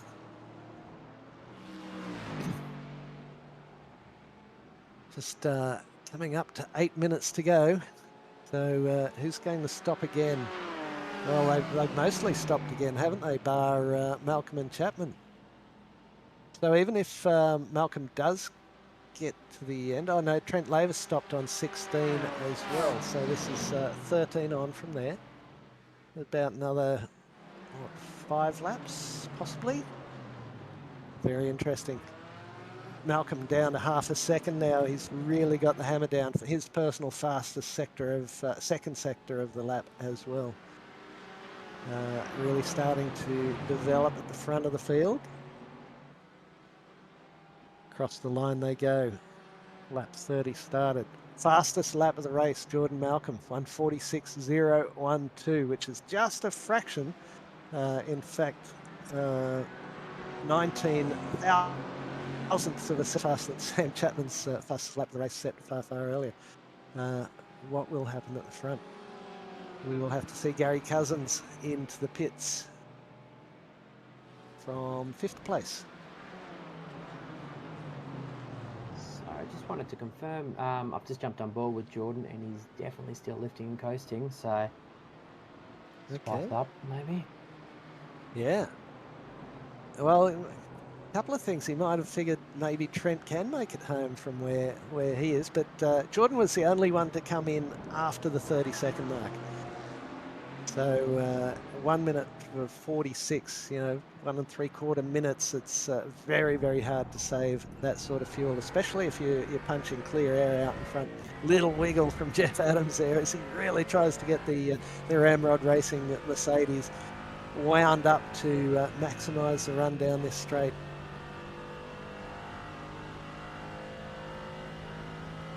Very close. Christensen right on the back of Sharp. Will he have a look at him? He's shown the nose. He's poked his nose out. Will he pull back in? Adams won't give him anywhere to go. He'll tuck in behind and hopefully get 2 for 1 on Sharp, but alongside they go. Sharp, very well managed by all 3 drivers. There wasn't much in that. Oh, Treno's in. Right. What will Jordan Malcolm do from here? I mean, if he can get in and out, even pit again and get in and out a second quicker than Trent, then that'll put him out in the lead. So we'll have to see. He stopped 1 lap later than Trent, and with just 5.5 minutes to go, I'm not nearly enough of maths whiz to be able to work out how many laps they've got to go from here and whether 1 more lap will do Jordan Malcolm in. Sam Chapman sitting in 2nd place, 15.5 seconds back. Russ Green also in. I imagine these 4 will, they've been in, so that'll be interesting to see where they come out. Just a 6.37 second stop for Trent Lavis. Richard King with a 7.72. That's a good 2. Trent's is about 4 seconds faster than anyone else who stopped a couple of laps earlier. Can Malcolm make it? That's the big question now. Can Chapman make it? Because Lavis has come out 18.5 seconds back on Sam Chapman. This could be a very shrewd and devious deception by Malcolm and Chapman to get through on just the 1 stop, but there's still a little bit of time to play. I'd hate to see them have to come in on the final lap. Just looking at Jordan here, it looks like he's doing about 4 seconds per lap of fuel saving. So I don't know if there's any maths whiz out there, but for me that puts him probably about 7% less fuel per lap. So very good driving. Yeah, I'll say. Just working it out, Trent stopped on lap 16 and he's run to 30, so that's 14 laps, which is a short stint actually. So he probably wanted to leave him some time to be able to do something on the track. Look at Christensen all over Chapman, and likewise Adams, Dale Sharp and Jeff Adams, they've broken up into 2 little packs of 2 with just 1 second separating Adams from Christensen. Jordan Malcolm still trundling on.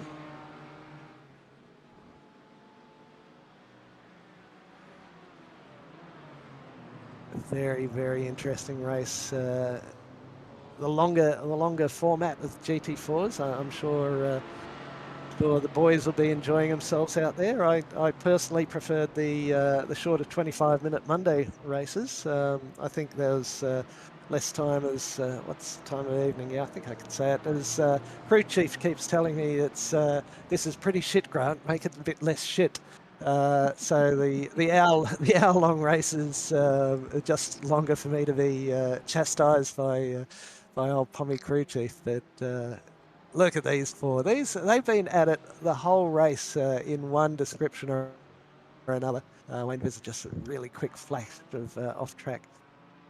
So Jordan Malcolm made 17 laps first time round. He'd have to make 17 again. So I'd say we've got one more lap than the final lap. So probably 2 laps of. Oh, it looks like a move in the back of Adams and Sharp. Adams got it. Sharp got it done. Only just. I don't know if you can show us that again, Daniel, but it almost looked like there was going to be some tears there. And King's got by Russ Green as well.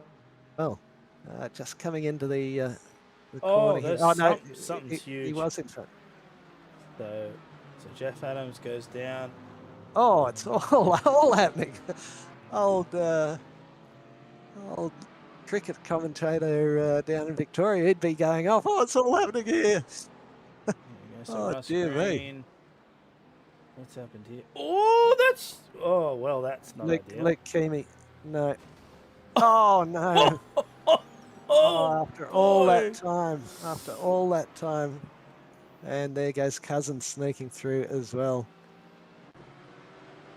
Paul Wood finally managed to get it together somewhat. His last lap of the race was his fastest lap of the race. Where are our leaders? They've just gone through, so they'll probably have this lap and then the final lap, I would reckon. Penalty for Russ Green with contact on Luke Keamy. That's an interesting one. That was the incident that we just watched. Yeah, I guess Green was expecting Keamy to leave some room for him, but there was a bit of a misunderstanding there. Yeah, I mean, if you want me to elaborate, yes, regardless of the blue flag, Luke had already entered the corner. Yeah. Yes. Sharp. Oh, Sharpie. Yeah, and Russ. Got a bit of miss about him. Yeah, and Russ needs to show a little bit of patience, unfortunately, there, mate. He can't just go diving on the inside, regardless of blue flag. I think he was unclear of Luke's intentions and thought that maybe Luke would stay wide. We can see the white flag waving there. Looks like Mikey Hammond's just charged off into the oblivion. Yep. I saw that there as well. He's heading to the sushi counter. He's had enough. Oh, he's maybe back now. Here comes Jordan Malcolm, last lap of the race, and he's been millimetre perfect on that one every time around. Can't believe Sam Chapman's going to take a P2 here. Oh well, that's well executed, I would think. And just looking at their last pit times, they were identical durations, 24.97 stationary pit time. Jordan Malcolm, well done, sir, and Sam Chapman, likewise. I'm thinking that 24.97 second pit stop was absolutely every last drip out of the nozzle. After they'd finished filling it up, they even knocked the nozzle on the side of the tank to just get the last couple of drops in. Yeah. And one of them blowing into the fuel tank to get all the fumes to stop escaping. Well done, Jordan Malcolm. That's exceptional. He's got a 19-second lead over Sam Chapman and then 34 seconds back to Trent Lavis. So you would have to say, Jordan Malcolm, well played, sir. Let's listen to hear if that tank starts, the engine starts off.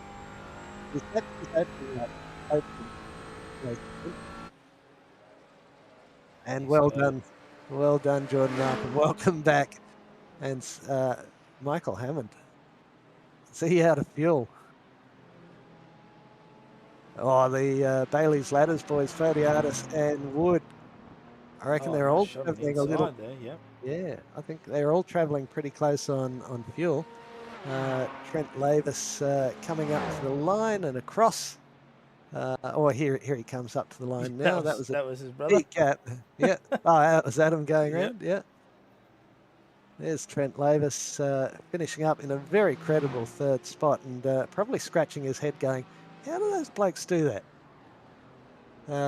I know the McLaren's got a 0.15% fuel. Oh, Sharpie will pick up a penalty for contact on Adams. Yeah, the McLaren has a 0.15% power penalty and a 5 kilo weight penalty. So I'm not sure what the Aston carries, but look at these two coming home in formation. Just want to get the photo for the website. Oh, Woodsy dives it down the inside. They're fighting. And they're playing one or the other. Unfortunately, they're 11.9 seconds back on Dale Sharp, so his 10-second penalty will be for naught. They're going to try and match times across the line, are they? 0.03, 0.02, 0.01. Ah! He got it. He got him at the end there. Wood got him by 0.01. Not very much at all. Oh, that's a big hit. Someone just celebrating off track by running fair into the wall. I've got to say, anytime I've done that in the sim, because I'm in VR, and Luke Keamy, well done to you, sir. Oh, this is intentional wrecking, is it not? I think I've just done him in. I think I've just done him in. Yeah, I got to say, in VR, when you choose to run straight into a wall, you still wince as you're coming up to it, and you go, oh no! Quite encapsulating. But that was a good race. That was a good race. They kept us in suspense. Those boys through the middle, the Green Knight, or Green Chapman, Adams, Sharp battle was very entertaining. And the strategy was intriguing. So Sam Chapman, he'll be pretty gosh darn chuffed on picking up a P2, and he'll tell us it was the plan all along to not try and push too hard and conserve that bit of fuel. Hopefully they'll pop in, and yeah, here he comes. Jordan's always good for a chat. Good evening, Jordan Malcolm. Welcome back and congratulations. That was extremely well executed, and you must be pretty chuffed with all of that. Yeah, mate, it was a good night at the office, so good to be back after some working trips. But yeah, the 1.9 car back to the field. Indeed. Doubly impressive for me in that you're able to match the other boys' times whilst saving fuel, albeit without actually running in the lead for a significant amount of time up until Trent going in for the pit stops. Was it tight on fuel? Yeah, it was a little tight on fuel, especially in that first stint where you couldn't factor really in the roll around lap, and then also rolling in the pit lane to get to your pit box. So it was a little questionable on that side, a bit nervous heading into the pits, but that second stage, yeah, knew I could make it all the way. Just yeah, was hoping the boys around failed to pick up the strategy. We'll ask them that in a minute, but I figured late in the race you're about 1.82 seconds back from Trent, and all of a sudden you just hopped back on, straightened yourself up in your seat and tidied yourself up and shut it down to half a second. Was that the point where you went, yep, fuel's an absolute certain, and I'll go after him now? Not really. I just think I hit my lines a little bit better. Whether you know, Trent, I think he had near a 47-second lap as the lap where I really closed up. So I think it was just a sloppy lap by him, and then a really good lap by me that sort of brought the gap back down. But apart from that, it was pretty stable in that second stage. I don't know how you do it in the McLaren, because I just can't get the thing to go. I was saying during the broadcast, if it wasn't for you, I'm sure we could petition Adam to knock off a bit of that weight penalty and put a bit of power back on to try and get me and Luke Keamy a little bit more competitive. But whilst you continue to win out front, saving fuel as well, and doing a one-stop strategy, I don't think we've got any chance at all of Adam even entertaining that for a blink of an eye. But whatever you're doing in that car is absolutely working for you. Yeah, mate. Open setup GT4. This is by far my favourite. I can feel like I can dance the car around the way I want it to go. I don't have to push the car too hard to maximise it. For me, it feels amazing.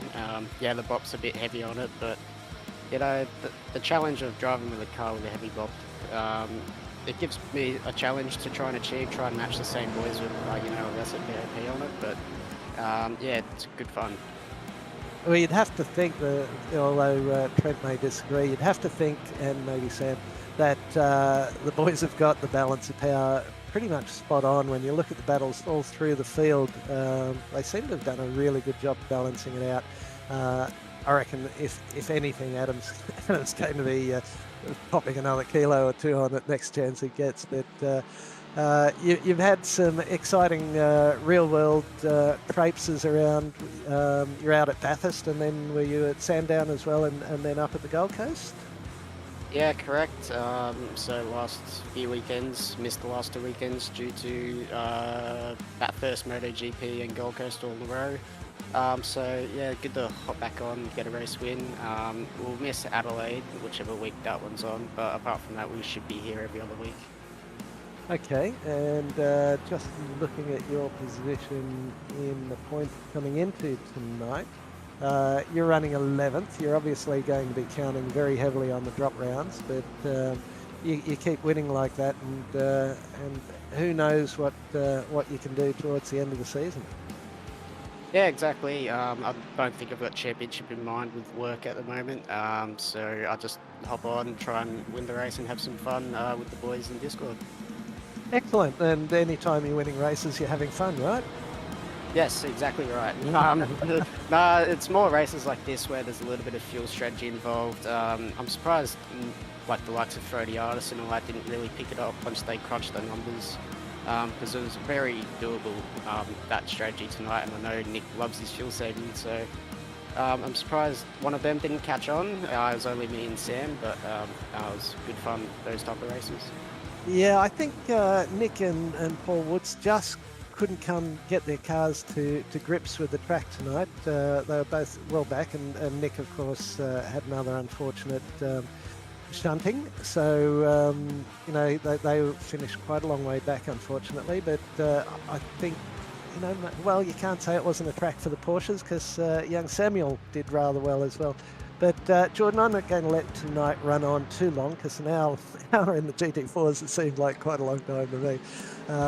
I congratulate you on your running. Please feel free to stay in the booth, but I'll move around some of the other boys. Thank you. Trent Lavis, I think I'll go to you next. We'll leave Sam to after that. Were you a little caught unawares by this fuel-saving strategy of the other boys, or and perhaps thought of it a little too late, or was it never an option in the Aston? No, the Aston's too thirsty on fuel. It's using, nearly 3 litres a lap. So I knew it wasn't strife when I could see at the start there. I was fuel saving, I was saving about 0.2 of a litre a lap, but to do that the whole race and maintain pace was never going to happen with the Aston, because I'd still be left with another 1 litre to fill up. So unfortunately, wasn't much of an opportunity for me. But well done to the boys to get the win and get one up. And I think Sam was pretty close at the end there. He was slowing down 2 or 3 seconds a lap, so he must be pretty marginal. But I needed about 7 litres to get home at the end of the race. So gives you an idea how thirsty the old Aston is, the old tank. But car was good, a good pace. It's always good fun to race the boys. And yeah, that catch up at the end there, that was me making a bit of a blue, and okay, just backed out of it. So, but well done to Jordo and Chapo. It was a good run, and on to the next one. Indeed, yeah. No, you also didn't have anyone willing to pop their car out in front of you and punch a hole in the air. So the whole race, pretty much, you were punching the hole for the other boys, weren't you?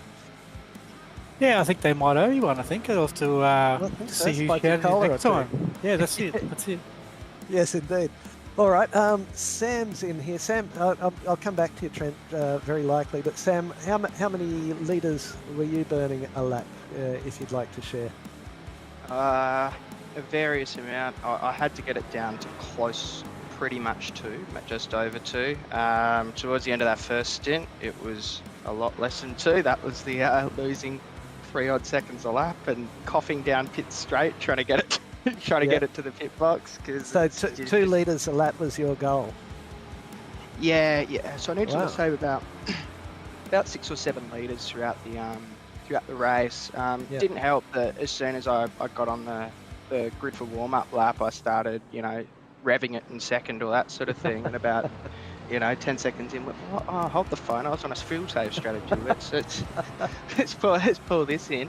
Just get away there. I mean, Jordan tonight was, a cut above. I just wasn't sticking well with the 3 in front, not consistently enough, and that killed me because it meant that I didn't have that slipstream to, where you're letting off and you're not losing much time. I was losing a fair bit at the end of that straight because I didn't have mates to play with. Yeah, you for a large part of the race, you're right on that sort of boundary, 1.3 seconds. You'd make up a bit through the back end, and then you'd or through the windy bits, and then you'd lose a little bit on the main straight, and then towards the end of the straight, you'd get it back again. But it was clear you were having to push probably harder than you would have liked to, just to try and maintain that air space. Yeah, exactly. I think my final lap of that stint was 1.6 litres or something. That's how much I had to slow down. I reckon that they ended up with about in 3 laps an extra sort of 8 seconds or so on me, and then I lost a bunch in pit lane because my car wasn't really running, so I wasn't even at full speed in pit lane. So, I mean, it sort of worked. I knew that you'd lose, 40 odd seconds in that pit lane. So even if I'm losing 10 seconds in that time, it was going to be worth it. But it just meant that, Jordan got away and there was no coming back from that.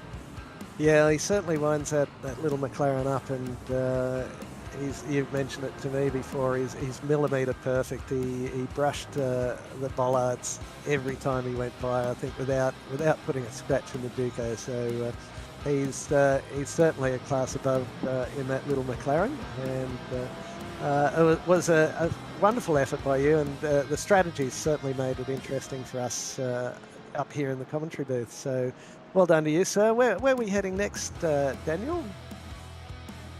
I can say we're heading to Donington Park as sprints. So what's your feeling of Donington Park? I've done a few laps on there. I can't remember which one the national one is. I'm not sure if it cuts off that fiddly bit at the top or not, but yep, I think it'll be a decent track in these. Bit of a different track, and to be honest, after tonight, I could go back to sprint races. It was a little bit stressful because, as you know, Grant, my internet's garbage, and it was sort of dropping out midway through. I was on the phone to my housemate halfway through the race, going, "Get off Netflix, please." So I was swerving all over the straight on the phone. You're not supposed to. So I think that's 3 demerit points, but we did make it through in the end. I'm glad I was sort of on a bit of a different strategy, so there wasn't too many people around me. Well, then a couple of interesting ones. Zandvoort is always a challenge in anything bigger than a Formula One, but Interlagos is always a challenge, and Mount Panorama, just keeping it off the walls, is interesting as well. So good bunch of tracks coming up for the rest of the season, and that'll round us out. Are you here to the end of the season before you jet off to the parts of the country that Fuji Motor Speedway's in?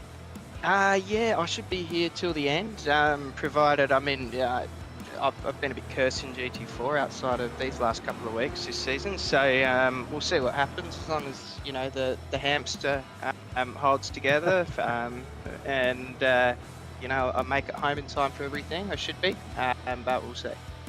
Excellent. So just looking at you running 13th in the championship at the moment, but that's with two missed weeks and a DNF. 21st in the last set of sprints at Road Atlanta.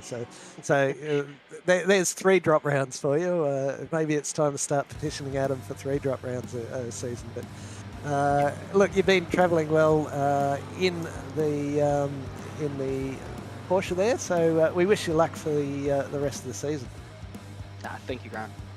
You're welcome. And Nick Fodiatis. Hello, mate. How are you? How did the Bailey's Ladders Aussie Esports Porsche go for you this evening? Good evening, Grant. Look, I don't know if you guys caught it on the 3rd lap. I Yes. got Yes, we did. touched up into the turn 1, and yeah, just put you behind the 8 ball for the whole way after that point. So the race was pretty lonely in the Bailey Ladders Porsche, and we don't have to show it. Well, it wasn't your fault. It was pretty lonely race from that point on. So it's a bit rally in the sense that it's you versus a stopwatch. Yeah. Having to manage some of my other teammates mentally as well, because what's going on, this, that, and the other, and I just got hit or whatever. Just trying to get them to focus and just keeping going, head down, and just keep eyes forward. And yeah, just me against a stopwatch. I was at the end of it all. Paul Wood was reeling me in, and we actually had a good ding dong in the last lap as well. So I don't know if you guys caught that one. We did. He set his personal best. I was saying at the start of the race, Paul obviously hadn't come to terms with this track and this car. No, not at all. At the start of the evening, and I expected, as he normally does, he'd start to develop through the race. And last lap, I think he set his personal best of the race. But can we go on board with Nick there, Daniel? I was going to say, watch this last lap. It's always good to watch, because Paul had the run on me down the straight. Had a good go at me into turn 1, so I was like, all right, you can have it. Yeah. Tried the crisscross. We thought you were just trying to manufacture something for the replay reel, but can you go there's for a little bit of that. Daniel, can you give us the onboard shot or the bonnet shot? And you've got to have a word with Paul Wood to see if we can see that. Small I have issue. to go into one of the Mercedes. So yeah, if you notice, there's an extra letter. Oh, don't tell him. He'll go nuts. That's right Where there. we looking? I don't think there's an E in width. Stand strong with Bailey. Oh wow! He's Don't bring it up. He's gonna go nuts. That's already been brought up. Oh no! But He's very meticulous, and he looks for faults. And oh man, it's so he's gonna have bloodshot eyes by the time we come back around on Monday. For anyone who's unfamiliar with making liveries for cars, every sticker, every decal, every thing on that car has to be manually positioned, manually typed in Photoshop to then bring it into trading paints or something like that. And it's so easy to do. As I observed, the E is directly next to the W. So just when he's hit the W, he's tapped the E and then typed the rest of with. And it's those silly little things that do give you nightmares. So it's lucky we didn't. It won't give me nightmares. It'll give him nightmares. I don't think he'll get sleep now. If he's watching this, oh man. Sorry, Paul. I hope Bailey Ladders don't see it either. But anyway, they've got is this the last lap? No, this is the ongoing battle that you had the entire last 3 laps. Yeah. Yeah, at the end. If I can, let's see. He started wearing a groove into the circuit where he was getting his feet, and my fastest lap's on lap 11. His is on the 31st, and I had to take advantage of it because I know he wears goggles. So I was like, "Oh, I'm side by side with you. I can see, I can feel you there, I can hear you there, but you're the only one that can turn your head to have a look." So. But even with the goggles on, it's like wearing a helmet because you've got a very narrow field of view. You can turn your head, but if you do that, you end up running into the bloke that you're trying to look at. But that was fantastic battle between you guys towards the end. We weren't quite sure if it was manufactured or not, but clearly just two blokes having a good hard race. Oh look, we had fun. There was a little bit of manufacturing in it, but the Porsche is really good through this section here. But I just knew he was there, so I had to keep away. Yeah. And we were the last 2 cars on the lead lap, so what the hell? And then I turned it in early, thinking he was right next to me, and he got a good slingshot down the front straight. I even left the lane there, as you can see. So Yeah, and he got you by 0.01 or something like that. It was fractions of a second. 0.015, I think it was in the end. Yeah. We cut to the side angle just as you went across the Here we line. go, demo time. And it looked like this. Oh, we need a photo of that. A half head. Good way to promote GT4. Yeah. So Donington next week. How do you feel about that sprint round? I love the roller coaster there. It's good. Excellent. Sprint rounds, man. Not so much. Yeah, it's hopefully certainly if you get another tap, which you've. I guess you're feeling a bit like a plumber. You've had more taps than anyone, I think, the last couple of weeks. And Yeah, you've more come than Mario, in. Mario and Luigi combined.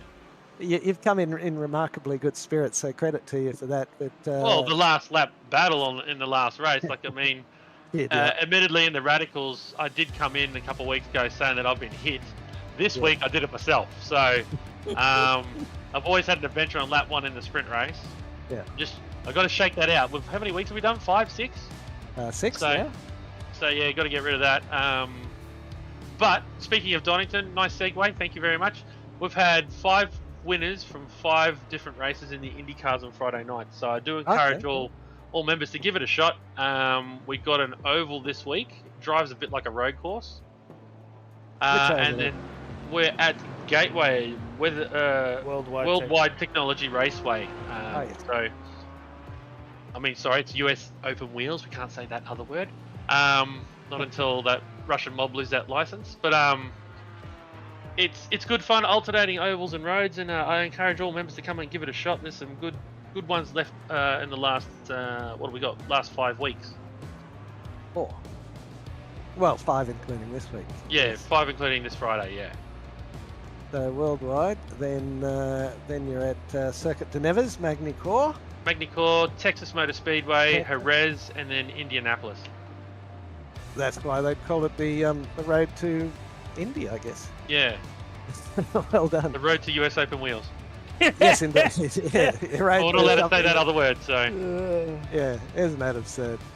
Just absurd. Lucky no one's watching or listening, so I think we got away with it. Here's just another quick story. I kept leapfrogging different sets of cars, and I was catching these guys in front. And then I got fixated on that blue car in the distance back there, and he started reeling me in. So I couldn't get anywhere near those guys. It was just, like I said, it was a lonely race. It just me against the stopwatch. So. And were you happy with your setup, or? I was happy with it. I mean, I was what, out of 10th out of 20th. Yeah. I was happy to sit there. I jumped a few cars at the start, and just happy to sit there. And I was lifted off early into turn 1, and then braked a little bit later than my normal point. And as you saw, the purple car braked at the start of the curbing, which I mean, I don't think you can even do that in an open wheeler. No. He wasn't going to make the corner, but little bit target fixation. He ended up just looking at the back of my car and hitting it, where he could have just opened out his steering and driven around and not really lost too many spots, but we ended up going to the bottom of the field. So yeah, it's unfortunate. These things you learn. Unfortunately, these cars don't have those rubber bumper bars that bounces cars off you. So and it's a complete polar opposite of a radical. A radical is heavy steering, downforce, very pointy. As soon as you jump in this, you feel like there's no force feedback, and you got the power steering on a road car like turned right up that there's no resistance. Yeah, they don't you stop, turn the wheel and it doesn't. Yeah, in relative terms, it doesn't point where you want it. So yeah, it always good fun though. Always good to try 2 different disciplines in the night. But yeah, onward and upward. Yeah, chalk and cheese comes to mind, doesn't it, with the comparison between the cars? I'd rather eat one than draw with the other, but yeah, exactly. Don't want to eat the wrong one. No. Well, thanks for popping in, having a chat. Thank you for hosting, boys, and doing the broadcast. Much appreciated. I'm sure all the members appreciate it as well. So, thank you again. You're very welcome, and we'll catch you around. Don't point out any more faults on the Mercedes, please. He'll nuts. Send him to the asylum. I think it's on all of them, but don't tell him. Oh no! Don't say that. it's exaggerated by it because you've got a red one, you've got a blue one, you've got a black one. And that's what I mean. only- He's going to be. It's only on the Mercedes because only the Mercedes has Stand Strong with Bailey on the hood. Everywhere else on the car is fine, and then on every other car it doesn't have that on the hood. Oh, you've noticed it on every. Okay. Yeah, well, as soon as I pointed it out, I was like, well, now I gotta look. So what I did. How boring was the race for you to work that out? No. Halfway. It's No, not. it was my commentary. It's it was not- my commentary. it's neither of You had those to do things, something to okay? stay awake. It's because, right? I have ADHD, and when I noticed and That is a full. tiny bit of OCD, and I saw that, and I went, well, now I'm intrigued, aren't I? And so, Well, and that's the thing. I mean, there's nothing really is a bad promotion, right? So That's Exactly. right. stand strong with Bailey Ladders. We're glad they stood strong with us for 7 solid years so far. So not only do they sponsor the Brisbane Broncos, they sponsor us. So I'm very happy. Absolutely, and they I think it was someone very famous once said, "I don't care what you say about me, so long as you spell my name right." And Bailey Ladders has Spelled right at least. certainly Yeah. done a good job. Yeah, they've got plenty of airtime tonight. Oh man, I've got to tell him that one. He's not going to like it. But anyway, thank you guys. Appreciate it. And we love you, Paul. I hope we don't have any what is it when you put in any protests coming up because Well, as Josh stewards jumped in, so I'm sure there's some. as stewards master, I'm sure if I come up or Daniel comes up in front of Paul, we'll get tossed out immediately and get a light suspension or something. But good on you, Paul. Love the work you do. See you guys go, Friday. Thanks, Nick. All the best. Thank you. Josh, you tidied everything up. You had the chats that you needed to have. You really- Little bit. Yeah, I just have a very similar incident to one that I had last week, and there are some differences, but yeah, just actually looking for a bit of clarification from the stewarding panel on this one as well. So yeah, always keen for a bit of education, even myself, mate. So Absolutely, yeah. And as always, we so much appreciate the work all of you guys do in race control. You do quite a bit of it these days, and I'm sure it's only the threat of the big stick hanging over a lot of the drivers that keeps them quite as far in line as we manage to keep them. So your work is always greatly appreciated, I'm sure, by everyone, but certainly by me. Thank you. Daniel, I think we might wrap things up. It's getting on late enough for me, so I'm sure it's getting on late enough for you. As we spoke with Nick just then, the Road to Indy Worldwide Technology Raceway, 120 laps. That'll keep you going for a while on a Friday night. 8:30 start, nice civilised time. Mazda MX-5's on the mountain on Saturday night, 32 laps every week. Race start 8:30. There's a couple of competition cautions, if you will, with waiver rounds, lucky dogs. Still got to work out what that means, but apparently they have them. I guess they're the ones that get across the track without getting hit. Monday night we have the broadcast, and we are, I believe, back up to the Super 2s, and is it Pro and Am? yes, Just looking there. because it All is, right, so 2 races. So I believe right, it's- yep. the Am split is being broadcast for the first race, and the Pro split is being broadcast for the second race. Copy that. Wonderful. It does look very much like that. So Motorland Aragon Outer for the Super 2 V8s, 7:50 start time for that, and the 25-minute. Of course, Super 2 is occupying the spot that the GT4s grew up from, so that should be good racing there. And then a brand new Circuit de Lebanon. I don't know if anyone knows anything about it. It has been getting rave reviews in the Discord. Is that right? Everybody Okay. is so super keen to race that. I haven't seen a single bad word said Are you about being that race. facetious? Yes. I just noted a hint of sarcasm there. So, as is often the case with a new track, and often with the European ones as well, I don't think they are often too well received. But Circuit de Lebanon, at least there's sprint racing, so you can't be too miserable about your position for too long. Race 1, 16 laps. Race 2, 27 laps with a reverse top 10. So the AM split will be the early race and the Pro split will be the latter race. That takes us through to Tuesday night with, and I believe the inimitable Zach Cabin's back on for the broadcast on Monday night. He won't be here tomorrow night, and I think I'm picking up some of that for the second part, and hopefully the bloke who said he was going to do the first part can do it, otherwise I guess it'll be me as well. That's somebody who always has to pick up the pieces. Anyway, Tuesday night, up-and-comers. I think Ben Woods is very excited about this one. Toyota GR86, the Watkins Glen Cup, so the shorter version of it. Race start 7:55, 3 races, as you can see the details there. The 10-minute, 15-minute, 25-minute, followed by Alton Park International, no chicanes, is that? Yeah. Race start 9:40, 35-minute race for the, I think it's just the Aston Martin DB1 Cup these days. There might be 1 or 2 Corvettes rolling out, but there's not been a big lot of support for the Corvette. So if you want to be the first Corvette home, you've got a really good chance if you jump in.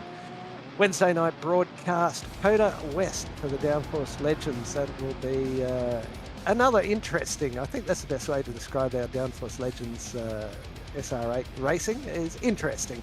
7:45 race start, race 1 15 minutes, race 2 25 minutes, and that will be followed by Donington. And who we have, just looking at that, yes, I always want to put 2 N's at the start of Donington, but you're absolutely spot on there, as your OCD, ADHD, whatever it is, has brought you to. National, race start 9 p.m, first race is 14, second race is 22 laps for the reverse top 10, much like it was tonight for the Orbic GT4 Challenge. Then Thursday night, the broadcast, once again by the inimitable Daniel Correa. GRSC Formula V's brought to us by Sprayton Ciders, not alcoholic of course. WeatherTech Laguna Seca, that will be a series of Formula V's spinning out and going backwards down the corkscrew. Race start 7:45 p.m, race 1 10 minutes, race 2 15 minutes, and race 3 15 minutes. Fast and furious.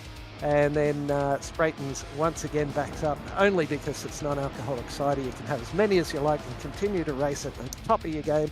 Watkins Glen, that the boot, I imagine. And race start 9 p.m, 60 minutes around Watkins Glen. That'll be, no, once again, that is the Cup. So that will be fast and furious. So am I looking at the right round? That's telling me sprints for next week. It is sprints. It is yes. Sprints.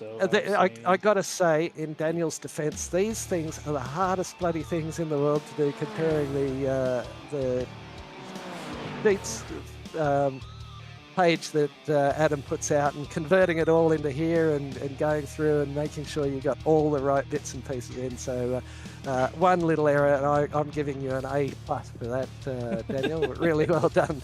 Yeah, credit to you, because I usually go lazy with it and just show the spreadsheet. So credit to you for putting everything down there.